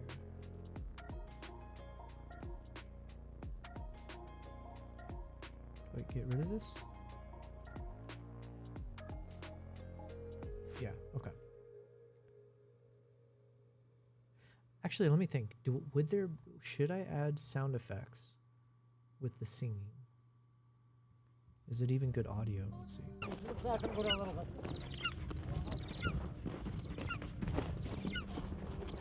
Okay, potentially maybe the audio could be nice there. I'm not sure. Yo, what's happening? Is this a raid? We got a raid coming in. Hello, hello from PR Arts. From Maple Glades community, yeah. Yo, thank you very much. PR Arts. Someone who is artistic then. Ooh, all right. And if it's coming from I'm assuming it's from Maple Glades because I see Maple in the chat. Hello, hello, Maple. Hello, Dator. Oh, Dator, I was just mentioning you because we have someone else from Germany who was in the chat earlier. Broki Pasha. And so, Broki Pasha, if you're still there, just know that Dator is the one German guy, or the German person that I mentioned is in the community. Hello, Eki01. Hello, and Maple Glade says studio. Thank you guys very much. Oh wait, no, sorry. Let me read the rest. Studio photographer does IRL model photo shoots in the studio and such. Yo, well, PR Arts. Let me just make sure. Give me a second here, and let me say hi. Let me find you on Twitch. PR Arts. There's probably got to be a better way for me to search people. PR Arts. Boom, boom, boom. Thank you very much, PR Arts. Let me go ahead and give you a follow. I appreciate the fact that you have given me a generous, epic raid. You are too kind. Too kind, sir. And PR Arts is a photography. Let me read that. Yeah, so you said he's a studio photographer doing live shooting. Oh man, I could ask so many questions of you then. Live shooting, lighting setups. You can also help me with figuring out my lighting situation. I struggle so much with lighting. It's definitely one of the areas that it might not be my weakest, but it's definitely near there of like the amount of learnings I still need to gain when it comes to that. But thank you very much, PR Arts. Welcome. I'll just do a quick little intro then for the new people in the chat. Nairoof, thank you very much, says hi. Sorry, the commercial break just started. Oh, no. So I say thank you. My bad. I don't know how long these commercial breaks are, but wait, I thought maybe Twitch did something different now where the ad shows up on the side of the video, or is that like just some certain features? I don't know. Well, thank you to those of you who have hopped in on the Twitch side. Shout out to PR Arts, who is a studio photographer for this epic raid, as we're doing our stream. So I don't know, how long does this freaking ad last? Can I check on my stream? Is there a way to see? Is the ad done? ? And thank you for watching the ad to pay my bills. Smiley face. Okay, regardless, let me just give a quick little intro. So I gave one already, but I am a ad is over? Yes, there we go. I'm a wildlife and travel photographer, but in the past 2 years, I've shifted more into filmmaking, learning about like how to properly do video shoots. I started with doing travel vlogs, and I've continued to do travel vlogs, but now I'm trying to do it more with the lens of like what a proper filmmaker would do. So I still plan to travel quite a bit. I'm setting up my schedule for this year, and the goal is to do a bunch of these like short films, travel documentaries and stuff like that. PR Arts is still in the ad. Jesus, how long are these ads? Well, listen, at least Dator, you're listening to me, so I appreciate you. But yeah, so in terms of the streaming, I started streaming back in August, and we've also got our 2 lovely cats to be a part of the stream. So I got Kimbab over there. That's that big rock that's just sleeping. And we've got Nala. So as a fellow photographer, you probably understand what it's like to have a bunch of different cameras. And so I figured a bunch of my cameras do have video capabilities. So I've started to use them. It's a bit overkill, but I use my cameras for my live stream. So we got 2 cat cameras. I am adding a 3rd one, which is like an overhead shot. So I've been testing with like a wireless HDMI system. So I got a C-stand. I can stick the camera. Basically, you can see a backpack hanging up in the air right now. But I'll do an overhead shot of my cats at some point. But I need to get a dummy battery, so it's a little bit easier for me to manage that. Fed says, my buddy has the Action 4. Oh, to Mindful, yeah. You have a really nice setup. PR Art says, you have a really nice setup, nice lights, and really good stream quality. So now I have a new target. Yes. Listen, I won't let your viewers down, okay? Well, maybe. Never say never, right? But I would like to think we do some fun stuff. Generally speaking, I do a lot of video and photo editing. So right now I'm working on my current episode 2 project of Mongolia. Actually, so without further ado, let me just play this back for you guys because I am very proud of this work here. It's the opening trailer and the first verse, but we'll play the trailer for now. This is going to be episode 2 of my Mongolia travel vlog series. You can watch episode 1 on YouTube, by the way, where everyone should follow me. Hold on, let me play this out.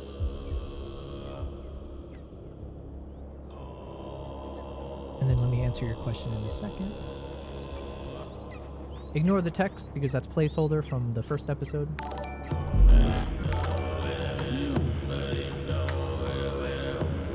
Thank you for the follow, PR Arts.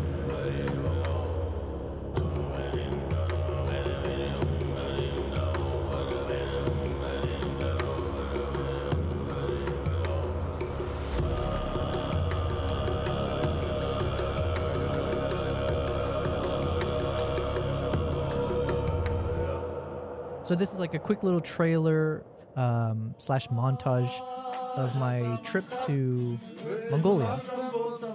And then this video is going to be slightly different from my other ones because it's mostly going to be through them singing. So very different from hearing my voiceover throughout the video. But yeah. Well, thank you very much for the follow. You asked me a question here. He uses it to film skiing point of view and underwater to Mindful.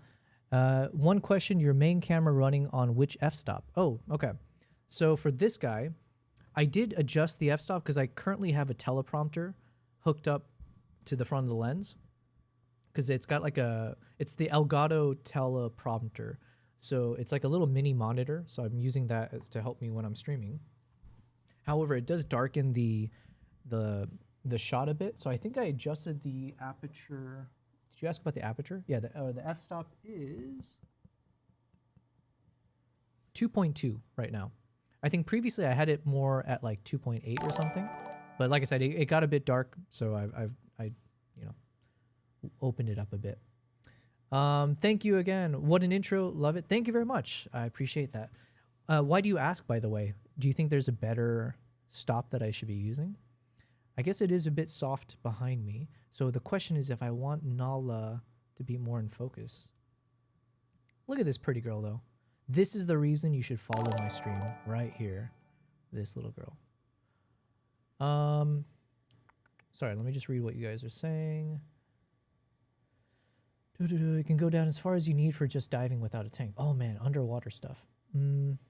There's a Turkish director called Alper Kagler. He's making a new movie called, oh my God, Mustafa. I don't speak your language. I'm going to butcher all that. You might enjoy it. Maybe you'd like to check it out. The first Göktürk. Do they have English dubs or subtitles?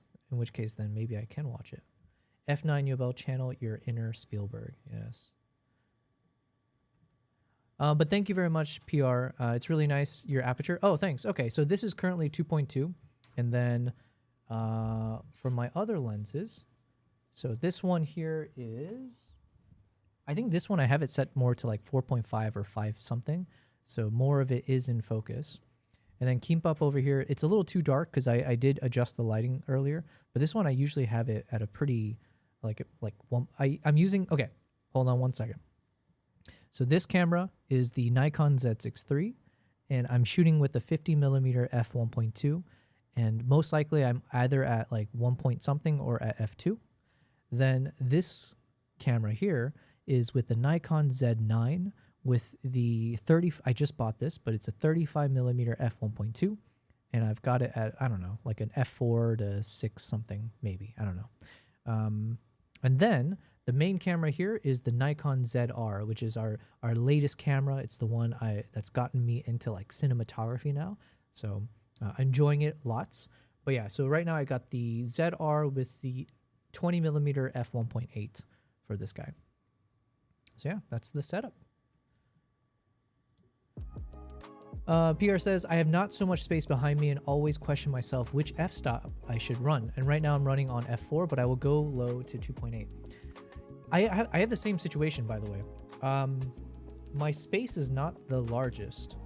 I should, oh, now that I have the wireless HDMI, I should be able to show you guys a bit better next time. Wait, is there a way I can show you? Hold on a second. I can show you, hold on. Because we did a project recently. Was it the Pidgeotech project? No, it was Dehancer. Where's Dehancer? So I did a video about Dehancer recently. So shout out to Dehancer for being willing to work with me. Where is the video? Oh, shoot. But then, oh yeah, here we go. Okay. Oh, did it just crash? Oh my God. I just crashed my DaVinci. That like never happens.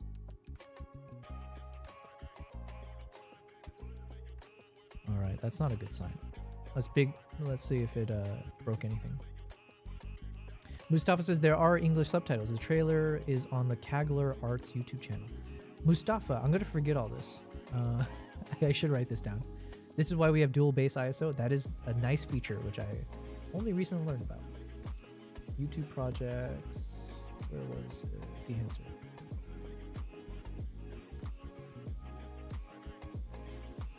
Oh, and then, since we're still in introduction mode, I should briefly show, I do also a lot of photo editing as well.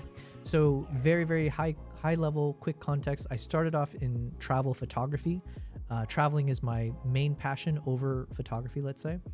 And yeah, so I used to travel quite a bit, do photography of all sorts. Wildlife has become the main genre or topic, I guess, of photography that I've been enjoying the most in the past few years. And now I've shifted more into wildlife videography and travel videography and like that kind of stuff. But on my stream, I try my best to mix between photo editing and video editing wherever possible or wherever it makes sense. So yeah, that's just another aspect, I guess, of what I do. But yeah, hopefully that's a good enough introduction. Resolve was crashing for me too lately, but I noticed I had not downloaded the newest NVIDIA Studio driver. Okay. PR says, wish you had a nice stream. Oh yeah, thank you very much for being here. You said, next time when I have time, I will enjoy the stream. Sadly, I have to go further. See you next time. Yeah, listen, thank you. Don't have to be here next time, but I hope you do. And hopefully I can catch you on your stream now. But yeah, thank you very much for your time. Thank you for the epic raid and for the kind words. So until next time, yeah, cheers. Oh yeah, well then I was gonna, I don't know if I can show this anyways. Let's see. Here we go. Basically, this is my setup. It looks cleaner than it currently is, but I don't have a lot of space. So if this is where I'm currently situated, I got these two monitors here, and I've got this little corner space just where my head is blocking. And that's where I have my camera set up, and it can't really go too far back. I just don't have a lot of space. So that's why I have a 20mm lens, which then allows me to still get a wide view when the camera's still fairly close to me. But the only problem with this 20mm lens is that with my current setup here, with the teleprompter, it's slightly too wide, so you can kind of see it here on the edge, but you'll see yeah, there's some parts that get blocked off, basically, is what I'm trying to say. But it works for my needs. It's pretty good so far. But yeah, this is how I usually work. Let's hop back over to Mongolia. But then yeah, Fed, since I'm using Mac Studio, I'm assuming the NVIDIA thing is more for like Windows or PC users, right? So, but honestly, I don't think my DaVinci crashes often. That was just like a one-off. Knock on wood. Yeah. Okay, so we got all these clips lined up. I don't know if Maple is still in the chat, but I thought I was going to say something to Maple earlier, but I forgot. Okay, so we do have all the clips. And then the question mark I had was, is it worth deleting all the soundtracks? Or sorry, not the soundtracks, the audio that comes with the clips? Because we're going to have the guy singing throughout, right? So it'll be like...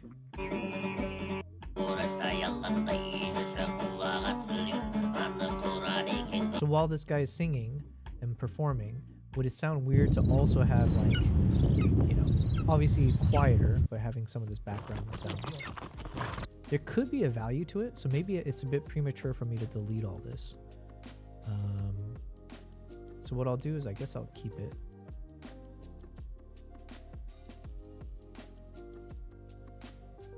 I'll keep it for now.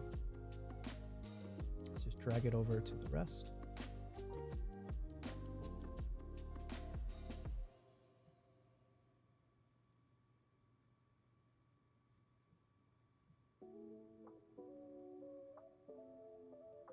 Okay, and then let's just lift it up one.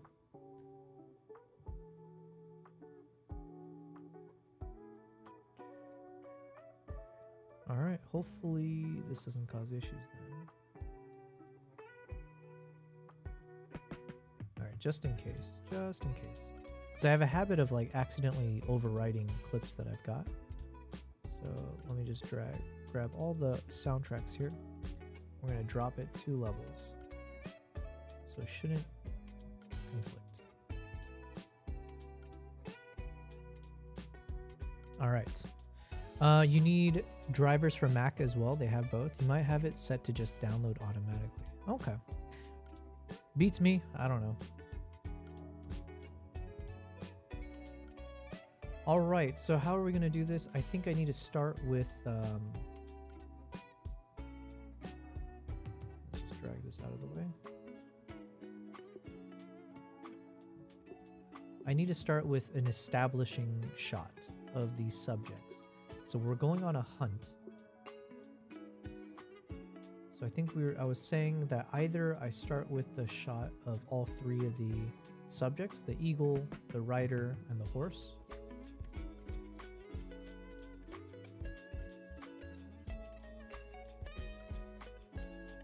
So where are they? I know I had these shots. Oh, here we go. So I could start with one of these shots here. So let me bring these guys over.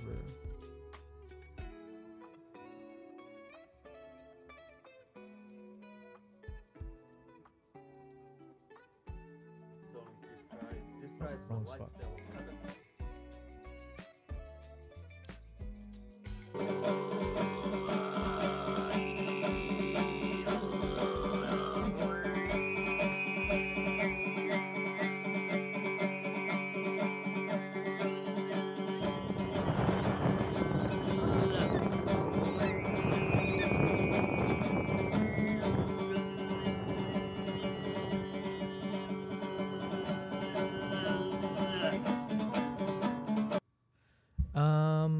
Yeah, let's see. Fed says, have you entered the Dehancer Colorist Awards? No. Is that, oh wait, what is that? Hold on. Yo, can I win awards? Dehancer Colorist Awards. Oh, excuse me. They spell colorist with a U. Is that like a British thing? Dehancer Colorist Awards 2026 is an international competition for colorists who carry the spirit of film into modern filmmaking. Ooh, okay. Present your grading work and be seen by the global creative community. Here we recognize how thoughtful color work transforms the look and feel. Okay, submission is still available. That's good. April 27th. Oh, we got time. I feel like every time I see something exciting that I could apply for, I'm always too late. I'm like so bad about this. I need to like know about these things in advance. Hold on a second. Okay, you've got my interest here. Aren't they Russian or something? I have no idea. What, Dehancer? This year there are 5 nominations: feature film, short film, documentary, music video, commercials. Ooh. Okay.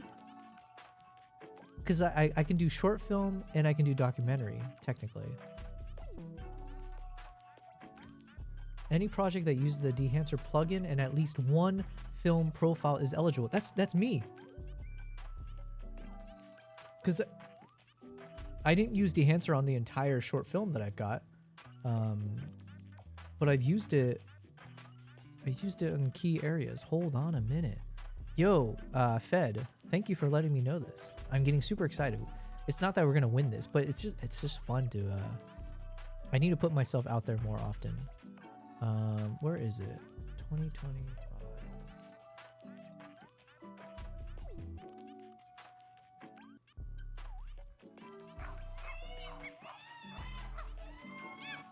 Hold on.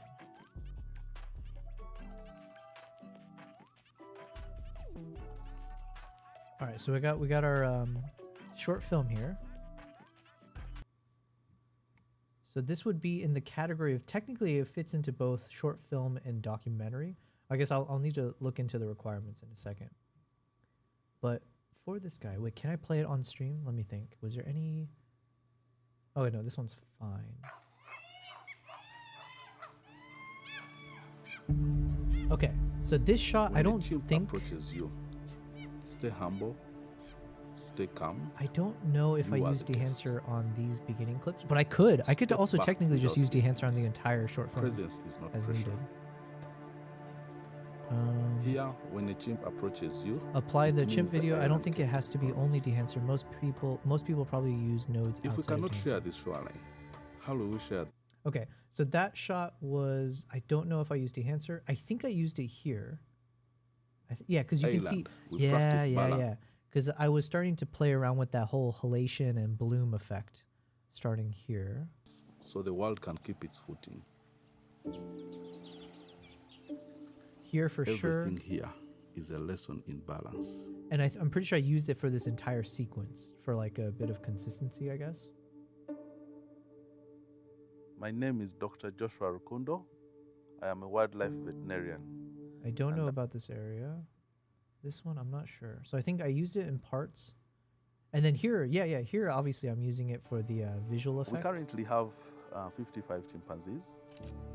Yeah, and I did use all the like the vignette, not the vignette, like Number the Island film is a grain, and 100-acre island. this About like visual 95 effect is to from 96% dehancer, of which so is they should cordoned off appreciate that, within right? Their own space, and that space from the beginning was forested, but of course the forest has grown richer. Typically, the chimps spend the entire day in the forest. In the night, we have a place where they sleep. They spend the night. We call Oh it the man. holding facilities. Maybe they have a list of rules. They did say you had to use one stock and some other stuff. Probably not that strict rules. They want a lot of people to apply. Oh, well, actually, hold on. Is there like, what do you get for winning? If it's a pat on the back, I mean, you know, I still would apply, but let's see. I don't think I used it on these parts, if I'm not mistaken. Because I remember I used a lot of the lens distortions. They had some LUTs that I applied for most of this at the time.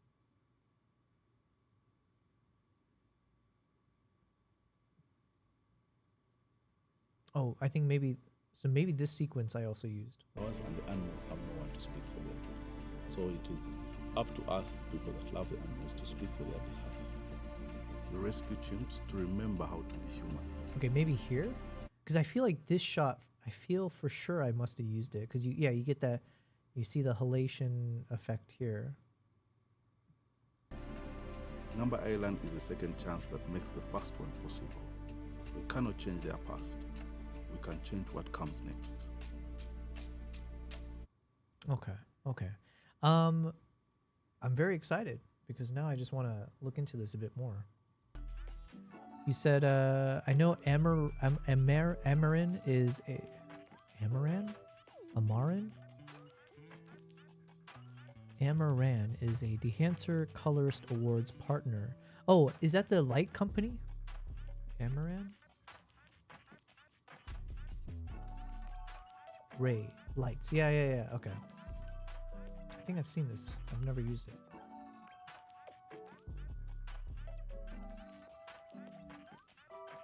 They're a partner in other companies, so maybe you can win products. Oh yeah, let's keep reading here. Hold on. Let's zoom in. See, I need to learn more about all these competitions. I feel like it'd be fun to apply. I think I have a decent body of work now that it may not be award winning, but it should be good enough that I should be confident to put it out there. You know what I mean? I have to be more confident. Any project that uses the Dehancer plugin and at least one film profile. That's it. That's pretty easy. And then I can submit some of my trailers. Does it fit in? It could fit as a commercial. Kind of, I guess. Or no, it could fit as a music video. So even the video I made for Dehancer, and I have a 1 minute trailer in the beginning, that one could be something I submit. Or even like let's say, could I submit something like my Mongolia vlog? Because I'm using Dehancer on it now. So like these could fit as a short film maybe. Ceremony is July 13th. Okay. Follow us on Instagram. Each of the winners will get they'll get 3 months of Adobe Creative Cloud, 1 Nan light. Oh, I could always use more lights. A Pavo Tube Mark II 6CP, 1 Amaran Ray 60C, 1 Cinemorph anamorphic bokeh and flare filters. Oh, yo, Freewell's in here. A Freewell V2 filter. Okay. And the Pro Card Reader. 1 flashback 135 V2 camera, and 1 Laowa $100 gift voucher. Also on top of that, the winners of documentary and music video will get 1 Archon Remarkable Creator Studio mount. Okay. And the winner of documentary will get 1 Typoc Chimera C 4 lens pack. Jesus, that's a lot of gear. I got a mail today about them being a partner. Your work is good enough for sure. I remember the winners from earlier contests. Thank you, man. Thanks for the vote of confidence. Darren Mostyn. Oh, this guy. Oh, wait, hold on. What just happened? Yeah, you guys I think one of you guys introduced me to Darren Mostyn, or maybe by watching the Cullen Kelly videos, his video might have popped up. But yeah, I've learned a lot from this guy in my recent time trying to become a filmmaker, colorist, blah, blah, blah. Daria Fisoon, colorist, compositor. I didn't know that's a word. Certified DaVinci Resolve trainer. Nice. Gregory, colorist and post-production workflow specialist. Senior colorist at Fort York VFX. Creative director and lead colorist at Ingenuity Pictures. Senior colorist at Picture Shop, and restoration colorist and film scanner operator at Cité something. This is kind of dope. Award founder and director. Head of Dehancer Film Lab. At the very least, because I really like Dehancer, so hopefully this would also be a way to continue working with them, in some capacity.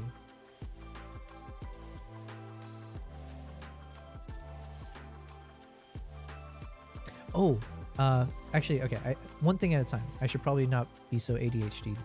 Nice small cinema lens for your ZR from the Typoc. Okay. So how does entries work? Oh, you can actually see the entries.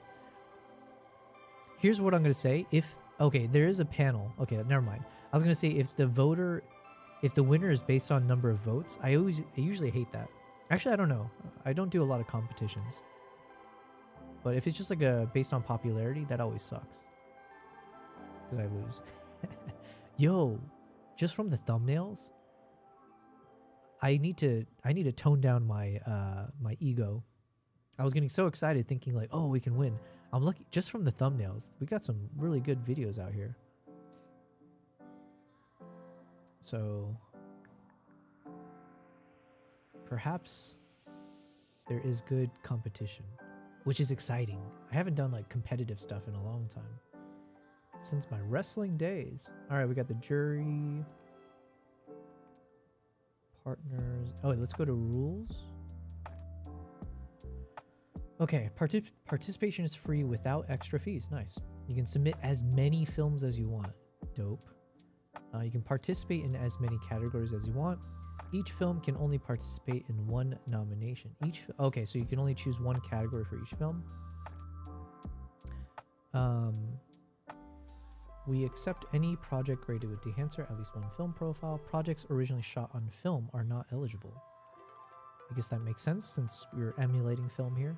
We accept submissions released from 2022 and later. Okay, all of my content technically fits into that. We do not accept projects that participated in the previous awards. We don't accept hardware, software, product tests, and reviews. That's fine, that's fine. Projects based on stock footage, that's totally fine. Okay, so far so good.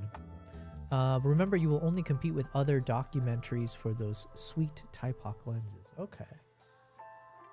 Man, you're getting me giddy right now. I'm like, oh, we stand a chance maybe. Trailers and demo reels allowed for feature film, short film, and documentary categories only, where the full movie cannot be shared publicly. Yo, you know what? I made a bunch of trailers. I'm actually very proud of like the quick trailers that I made for my travel vlogs and some of the recent projects. So I could upload all of them.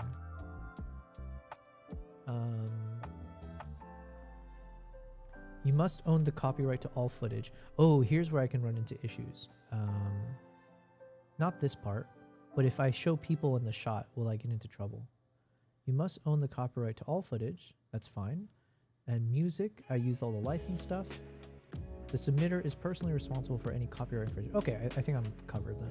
The application must be submitted by a colorist who performed the grade of the... What does this mean?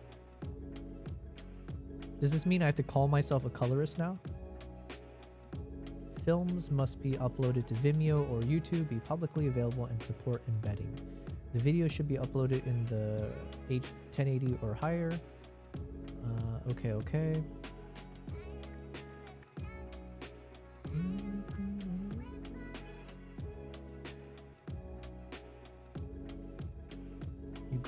By submitting the video, you grant Dehancer the right to use the footage for reasonable, ooh, that's doing a heavy lifting there, for reasonable marketing purposes, such as embedding on website, posting stills in social media and newsletters. That's fine.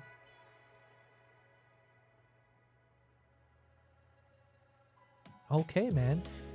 All right, I will absolutely apply. Fed, you should, I'm assuming you're gonna apply your films as well, right? Because I think you totally should do that as well. Considering your films are okay on YouTube, they will be okay, I'm sure. Their rules are probably less strict than YouTube on these points. No, it was more of like, because I know sometimes with like competitions, I know for like photography, right? When you're doing, if you took a photo of a subject, like having to get all the model releases and stuff, that's always a headache, right? For my chimpanzee one, technically I got all the model releases for that because it was through Nikon, and so they covered it all. Man. Oh, and you can watch all the entries. That's cool.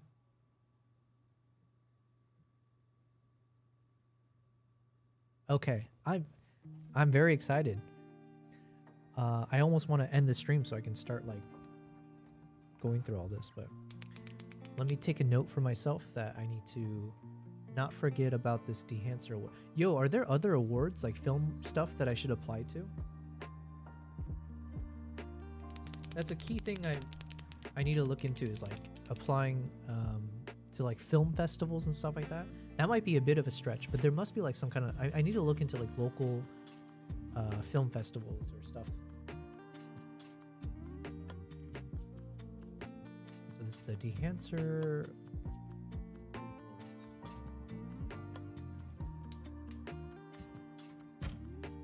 Okay, let's check out the what you can win. So the Pavo Tube Mark II 6C, limitless colors, effortless load.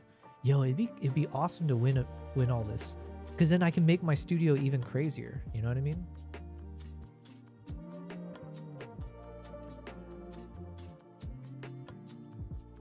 Other Dehancer users will see your film up there, I guess. A little bit of a promotion, being up there for a while until reward ceremonies. Yeah, so it's like a double whammy, or like in a good way. It's just good promotion. It's a good way to show Dehancer that I'm, you know, using their product. And then, yeah, the sooner I post it, like you said, it's technically on the entries there.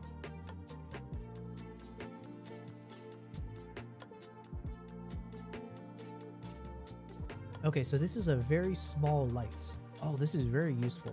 So then I could use this for my travels. Soft light without any accessories. The Pavo tube has a combination of a linear light source and a diffused source. Man.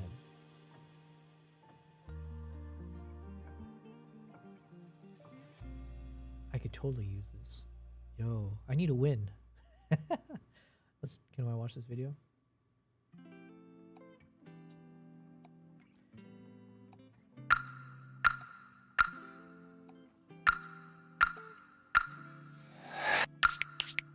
Let me turn off the music for now. Actually, we can. Actually, no. In case TikTok gets me in trouble. So this is the Pavo tube.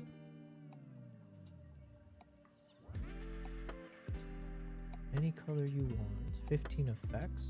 Okay, okay. Man, this could be so useful.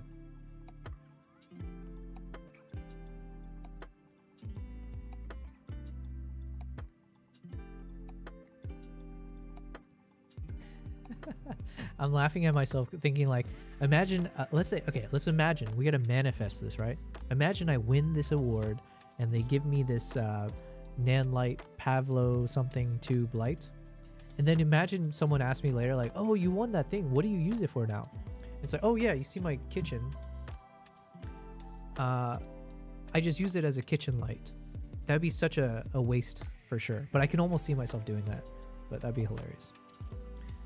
I have some similar tubes from Godox. I think these are better though. Okay, okay. Okay, so you just put some tape, light up anywhere, wireless control. Ooh, that's a nice feature. Ooh, if it comes with all the accessories.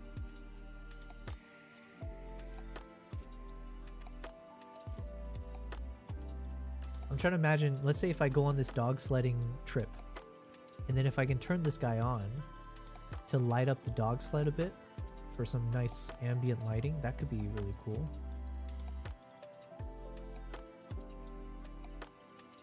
Okay, so this is one of the products you can win. Good to know. Oh wow, you can attach it to your camera. Tripod, sure, sure. But I can also see how I'd use it for my home studio anyways. Cool. Okay, so that's product number 1. Second product, the Amaran Ray 60C. Oh, I could use this. I'm assuming the 60 stands for 60 watt. Because I have that's what I'm using now. I have a 60 watt. I think it's a 60 watt or whatever it's called for this light for my cats. Which works really well. If I had an additional 60 watt, that would be even better, right? If you shoot a movie with a scene in a kitchen, you will want to replace lights in the kitchen with tubes like this so you can control temperature. Gotcha, gotcha. Ultra compact power for on the go. Good to know. Oh yeah, so this would be perfect for travel as well.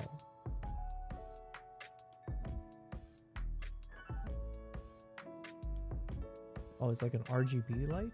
Weather resistant, adaptive control, instant pairing. Oh, it's remote control. That's actually really nice. Because I don't know if my Zhiyun lights are wirelessly controllable. So if they had that feature, that's great. Okay, I get it. So this is yet another really cool. Yeah, okay, so it's a 60 watts.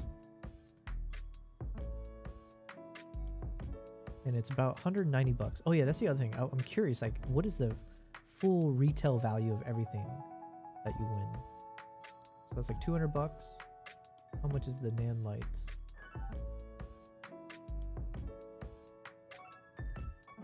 It doesn't say. Third product you can win is a Cinemorph anamorphic bokeh and flare filter.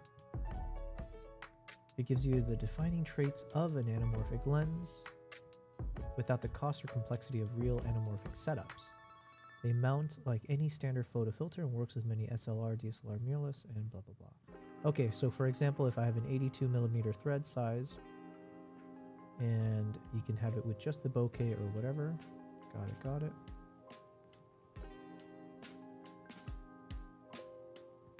That would be super cool. So you basically can emulate the anamorphic feel. Okay.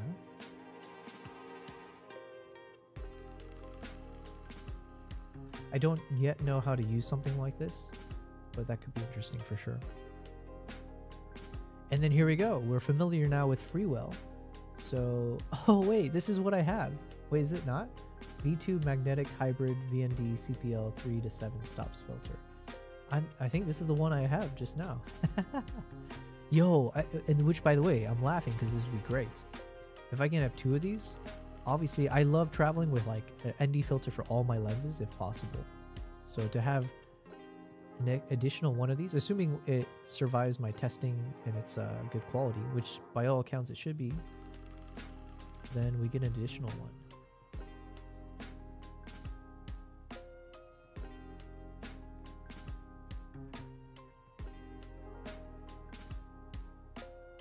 Hello, everyone. Thrilled to announce our V2 magnetic hybrid VND CPL filter system. Oh wait, hold on. I think this is what got me in trouble with TikTok last time, playing one of these videos. So I shall not. But okay, you get that, and you get one of these guys, the Pro Card Reader, CF, AB, SD, and okay, TF. What is TF? I mean, this is nice. I don't know. I mean, I guess it just depends on what the read-write speed is. 10 gigabytes per second. That's probably it. I'm adding a CPL VND to my Action 5 Pro. That would be dope. Yeah, I need to send an email. Hold on. Let me write that as a to-do. I need to send an email to Freewell to see if they can, even before I've done a review of the thing they gave me already, can I push my luck and ask if they'll give me the filter for the Osmo Nano? Freewell.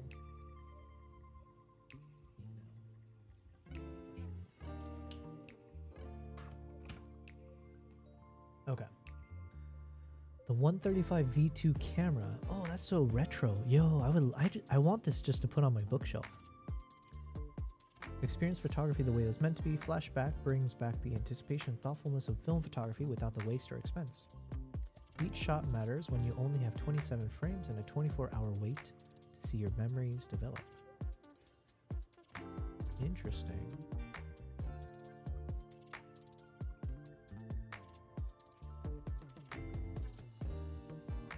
This will also be a really good giveaway. Yo, if we, as we grow as a content creator, all of this could technically be giveaways.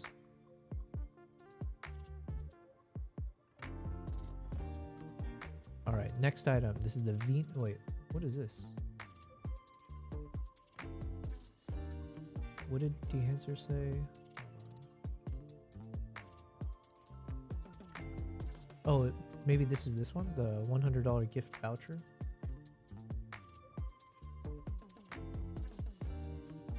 And then what was this one? Typox Chimera C4 lens pack. Is that this? Oh, this one. Typox Chimera C. Yo, these lenses look amazing.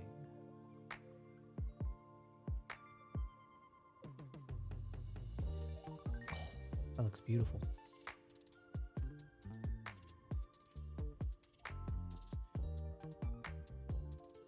Okay, we need to win these we need to win these lenses, man.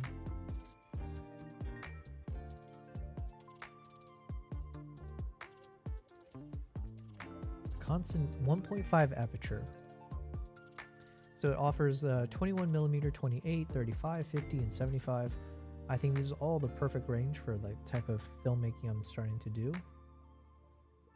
And it's at 1.5, which is quite nice.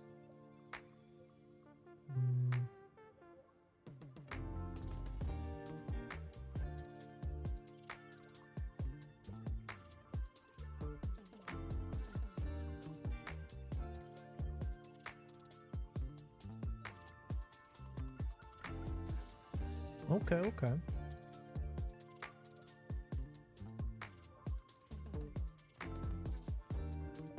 Well, we got a lot of interesting options here.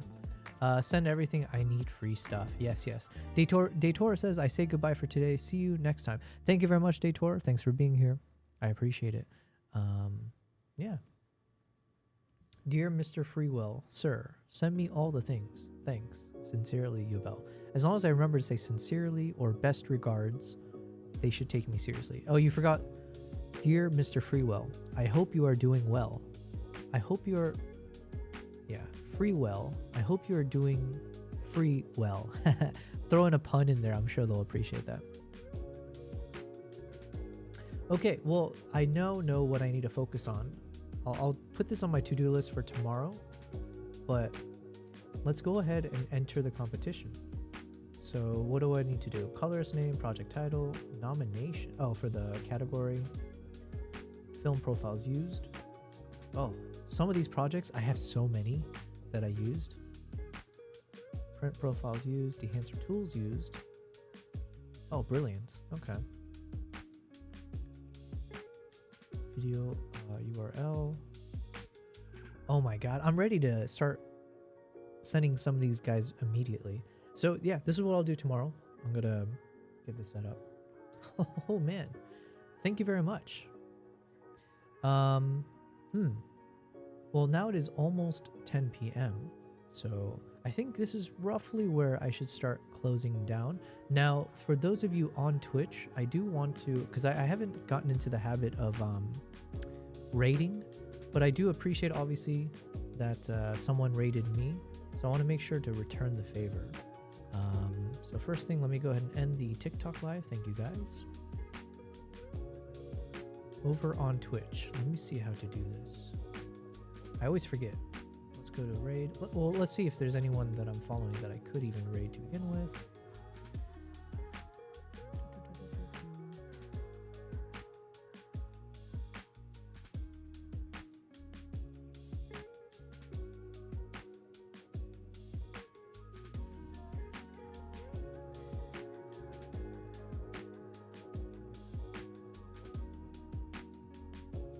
Oh, we got Frangie Penny.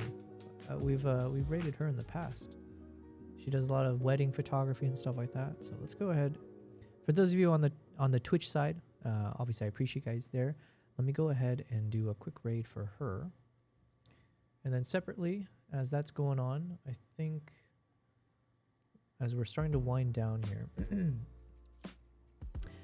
Mindful says, take care. Yes, thank you guys. I had a really fun stream today. I appreciate it very much. Thank you for the raid. Thank you for the people following me across the different channels. We're back onto YouTube, Twitch, Kick, and TikTok. So greetings and salutations, Mr. Freewell, sir. Hope you're doing well and succeeding in life. Say hi to potential wife and children from me.